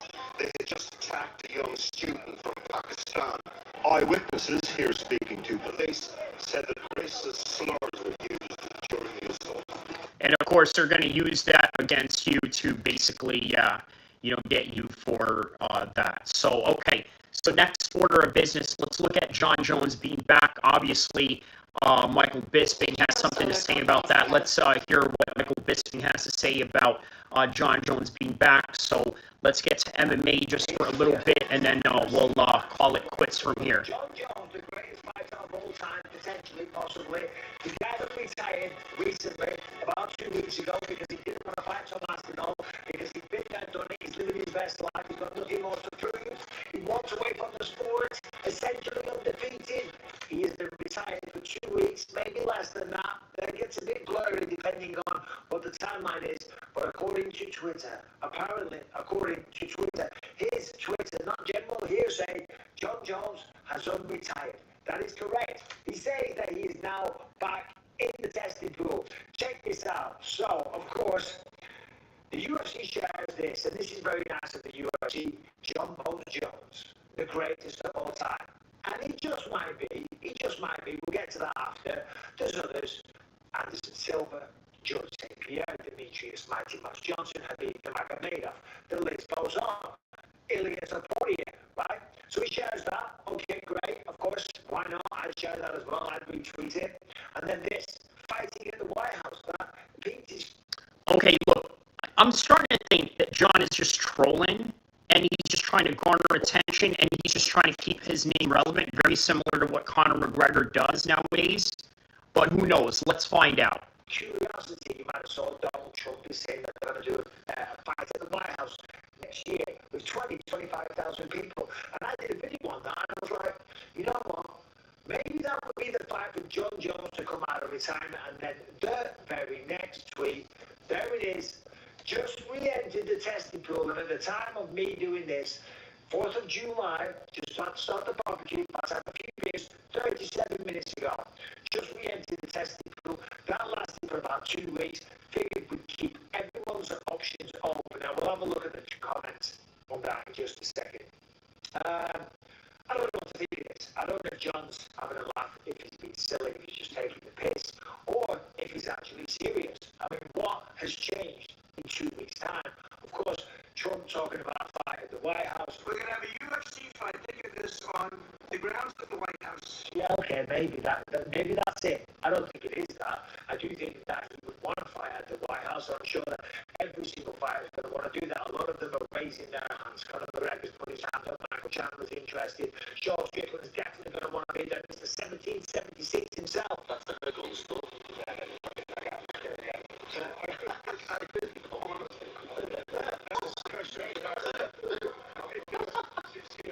And Jon Jones, of course, him versus Aspinall, England versus USA, 1776, all over again at the White House. Unbelievable. That's what I'm saying. You heard that? That's what I'm saying. 1776 was exactly the theme that I was talking about. I mean, think about it, right? English guy, American guy, White House, fight. I mean, come on, man. Of course, that should be top of the bill, right?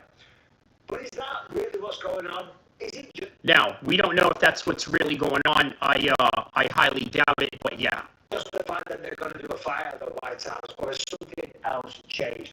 The fact that he's re-entered the testing pool means he's not messing around, okay? Now, let's have a look. Let's have a look at the Twitter responses, because you never know, maybe there's a bit of going on here. I'm finding this out just as you are if you're seeing this for the first time. Guess who will be waiting for you if you decide to come back. Hello, John. Of course, there's Aspinall. Sir, this event is for real fighters. See, that's what we're talking about. The legacy will be a little bit tainted because everyone thinks that he was avoiding Jon Jones, and joining the White House only makes sense.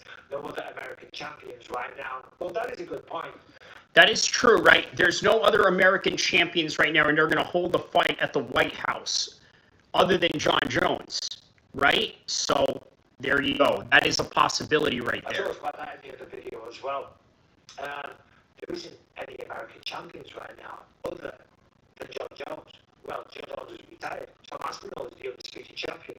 And Tom Aspinall, to be honest, is absolutely sick of all this shit. He's just happy that everything is now moved on. Tom Aspinall has a new opponent at a location. Apparently, he's going to get announced soon. Like the guy I'm fighting next is the most dangerous guy I'm ever going to have to fight. Trying to think that's Cyril Gahn. God knows where he was. When he said that is the most dangerous guy that he is going to have to fight, is it really Cyril Gahn? I mean, because you know what? The way Jon Jones made him look like, he didn't make him look very dangerous. So, it'd be more than likely Las Vegas, somewhere in America anyway. It ain't going to be in France. But it does look like, yeah, that is the most prominent choice right now. It ain't going to be in the UK. Tom's last pay-per-view was in the UK in the middle of the night. It's going to be in America on prime time, that's for damn sure. Probably still gone. Now the big question is why is he doing this? If we take it at face value, we say that Jon Jones is serious, okay? What has changed? I don't think that it's... Now, it's not about what has changed. It's maybe the fact that they were told to keep a gag order on this particular topic because the White House security and Secret Service wanted to plan around that. That could be the possibility about this. 2 weeks' time, all the fan backlash, because there's a lot of people that support him, and of course you just share it possibly. Pantoja is the hardest fight for Aspinall. Man, you stop it with that, man. Always trying to bring all these little guys to fight the big guys, man. You're a bit of a sadist there, Fresh Melon Juice. UFC, and there's a lot of people in, old school fans that still very, very much support Jon Jones and still look at his legacy as the person that was one of the greatest to ever do it. That's without a shadow of a doubt.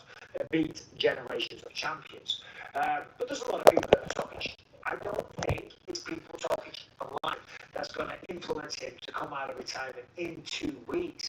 I think maybe he went out to Thailand, he was enjoying himself, he got carried away with things, and maybe some people were in his ear. I don't know. I wasn't there. Maybe people were saying, listen, you don't need this anymore. You've been there, done it, you've got the t-shirt, and he's out there, he's in Thailand, and he's just having the time of his life, and he's like, you know what, I don't need this. Because the reality of the matter is, he doesn't need fighting. Jon Jones has made way more out of fighting than I ever did.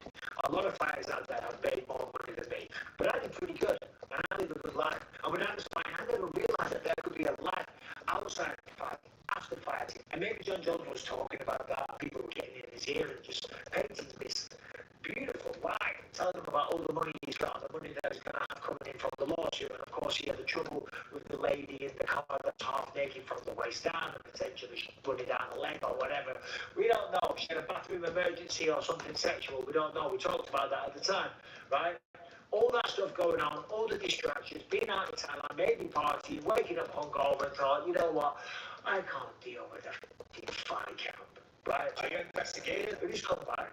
Maybe he's got straight and narrow. He has been going a bit berserk on Twitter lately, but maybe he's come back, he's gone straight and narrow, he's got his shit together, he's thinking straight and clean, and it's like, you know what? Yeah, I've got a bunch of money coming in from this lawsuit, but I am leaving a lot of money on the table.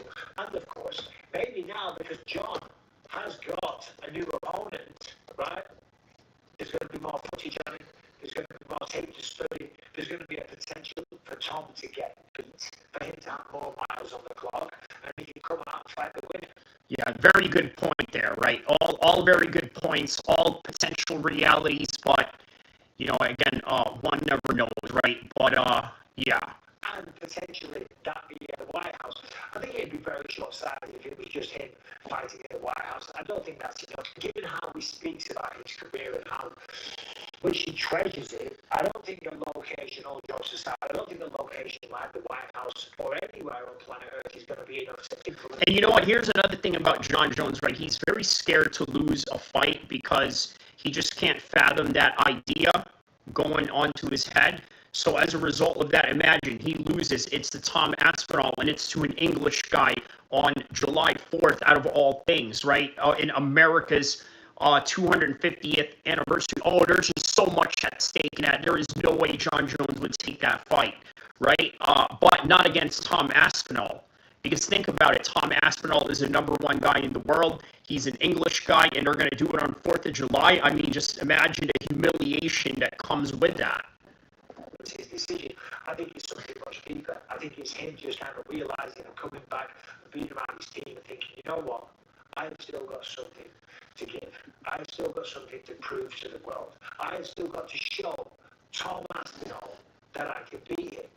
And he's not just going to show Tom, he's going to show the entire MMA community, fan base, UFC, MMA, fight fans all over the world. Because he does look like you walked away and ducked Tom Aspinall. It's as simple as that. That is what most people are thinking. Yeah, there's a lot of people giving him the benefit of the doubt, but there's a lot of people thinking he avoided the first true test at heavyweight. Somebody with well-rounded skills, with knockout. And because there's a lot at stake, and yeah, he's not going to give that up. Not for your boy, Michael Bisping, not by a long shot. Oh, that is younger, that is bigger, that is faster, that is agile, that can wrestle and knows jiu-jitsu, that can do it all. The first time you came up against somebody like that, you walked away from the sport. That's not a good look. And maybe that is what has been eating away at him inside ever since he told the UFC, I'm going to walk away. Now, it is a quick U-turn. Fresh Melon Juice says, Jon is going to stay relevant and wait to see if Tom Aspinall will lose, or will he go into round number 4 or 5, something to give Jon information. You know what? You're right. But I think Tom eventually will lose. But that could be in 10 years, right? I don't think Tom is going to stay undefeated. There has to be one heavyweight out there that's going to topple him at some point, right? So this must be one of the shortest retirements in the history. And then in that, Jon is going to basically use that as low-hanging fruit and win his argument in case against Tom Aspinall. Of the UFC, okay, or in all combat sports, 2 weeks. 2 weeks before you retire, you've got to confirm, by the way, that you want to get taken out of the testing pool. When I was fighting and I retired, Hunter Campbell called me and he said, are you sure you want to leave the testing pool? I said, yes. Take me out of the testing pool. And you know what? What's crazy about Michael Bisping agreeing to get out of the testing pool, he really didn't need to, because Michael Bisping is not a drug guy. He doesn't have certain habits where he would be red flagged by being randomly tested. But the reason why he did that is because he wanted to alleviate any type of commitment that he may have towards fighting in any shape or form. Because that protects me against myself. See? Because if somebody gets injured... There it is. He said that protects me from myself, because if somebody gets injured and I get called, he's going to take it. There's a chance for a short notice replacement.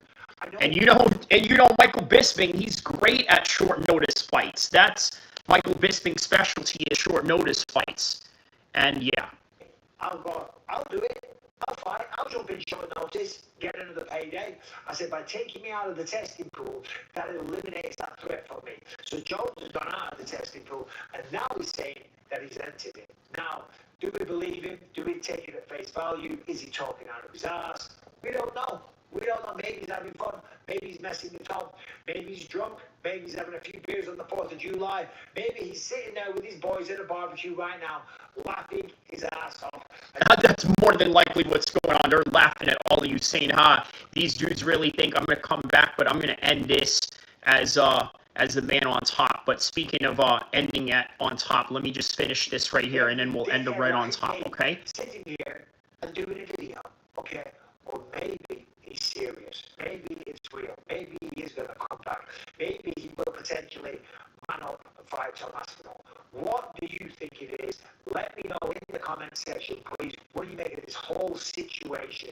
And do you think this is motivated by Jon Aspinall? Do you think it's motivated by the White House? Or do you think that Jon Jones... No, that's a good question right there. He says, do you think this is motivated by the White House? Now, the hypothesis that I had mentioned over and over again, remember, I said that potentially, it is the Secret Service that is driving the whole entire thing of telling him, hey, look, don't tell anybody, because not only is this event part of a business plan, but also part of a security plan in which we have to facilitate for the event. He's sitting there laughing his ass off. Let me know, subscribe. All right, so with that in mind, yes, I'm going to leave it with this. I'm going to leave with a bonus video, but I'm going to put it in audio form. Now, if you want to see the video version of this video, I urge you to go into my video section. I'm going to show you right now. This is a video that I made 2 years ago, okay, regarding Paddy versus Topuria becoming the next Conor McGregor and the Nate Diaz rivalry, okay? So, what is this? Topuria now a global star. Paddy is nowhere near that. Find out why. Wow, okay. That's another video I made a year ago. But the video in focus that I want you guys to take a look at is this one, okay? I'm going to play this right here in audio form. If you want to see this in its full video form, check it out right here. I will have the video and the description down below for you guys to check out. I'm going to end my video with this, so take a listen. This was from 2 years ago, okay? I want you to keep in mind, this is a video from 2 years ago. I'm going to sign off with that. I wish everybody a beautiful weekend. Hope you guys stay safe, because you know how crazy it gets during this time of the year with these holidays. And yeah, so I'm going to sign off with that, and I'm going to leave you with this. Don't forget to like and subscribe. I'll see you in the next one, inshallah.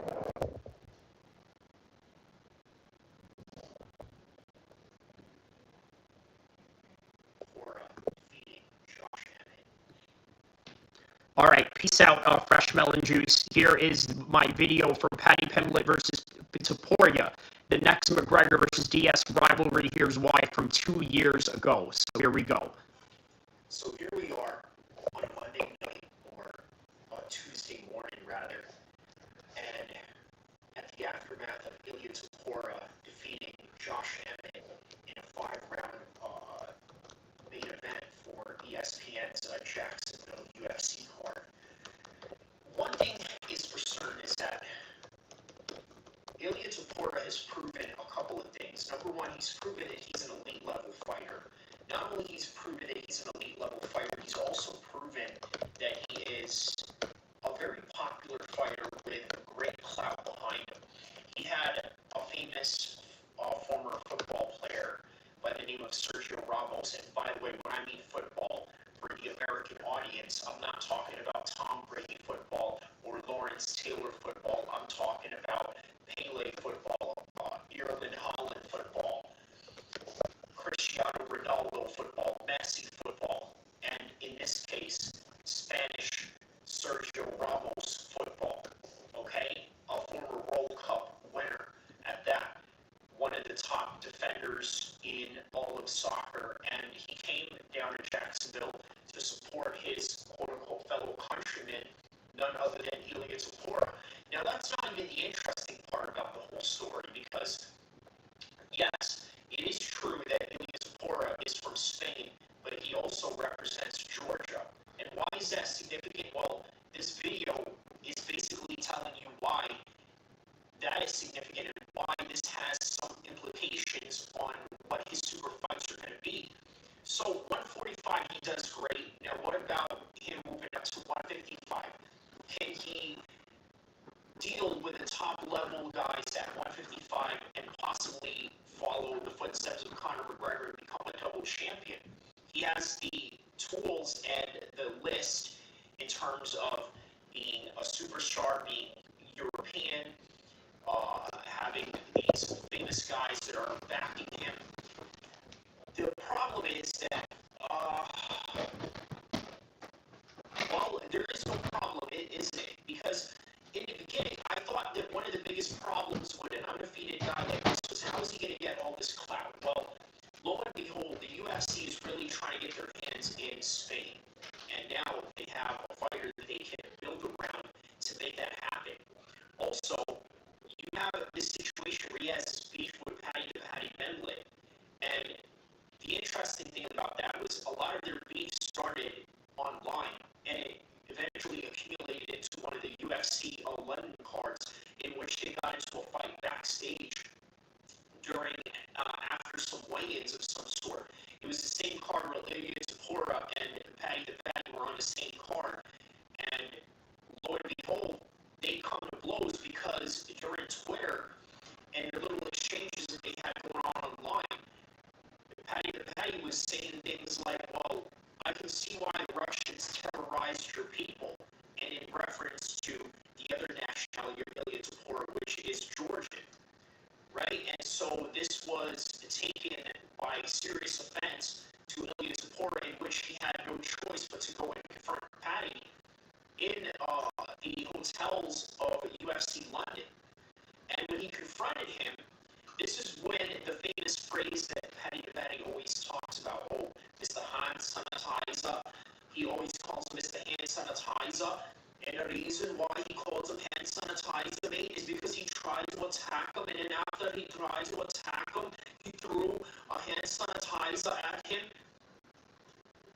and so that's the reason why he calls him Mr. Hand Sanitizer. So here's the thing with Paddy, right? One of the biggest criticisms about Paddy is that he has the clout. He has the notoriety. He has the backing. The only issue is that does he have the skill to fight at a higher level? And this is the reason why I think that this future super fight with Ilya Topuria and Paddy is really intriguing because, let's face it, in the current moment of time right now in 2023, you could say that Paddy is not really an elite level 155er, but you could say that Ilya Topuria is an elite level 145er. And there's something even in that if they were to fight right now, because Paddy may have the size, but Ilya Topuria has the skills. Paddy may have an equal amount of experience as Ilya Topuria, but who has more of an elite level competition?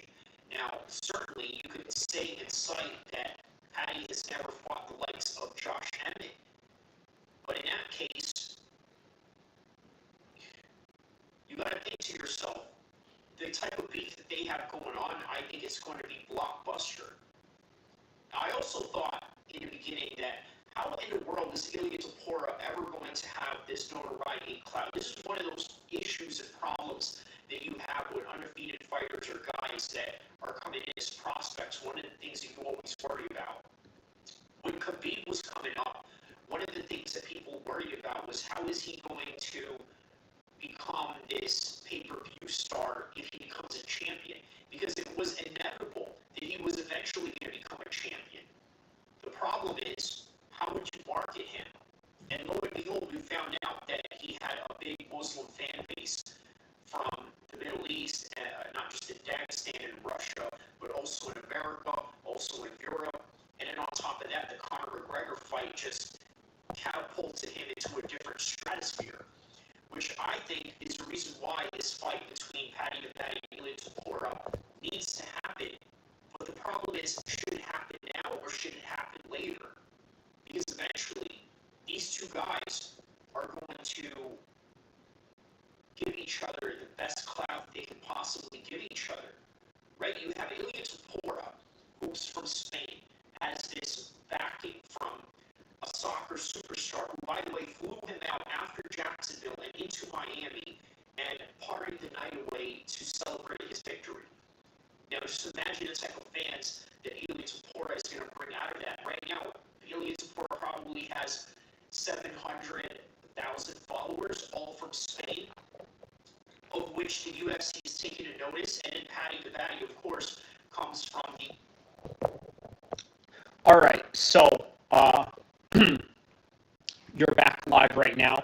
I'm about to sign off this live right now. I'm going to get and start another stream, a UFC July 4th marathon, okay? I'm going to start my own marathon right now with all the different videos that I have. By the way, this is going to be the first video that I'm going to play in the marathon, okay? So come check it out. I'm going to be live once again, but not live in a sense of being live, but live in a sense that I'm going to be playing the best videos that I've had all throughout the years, just so I can give a little bit of some marketability in my past work. And yeah, everything related to today, the live streams that I did today, I'm going to replay along with some videos that I have as well. So it's just going to be a freestyle live stream, best of, pretty much. So I will see you guys in the next one.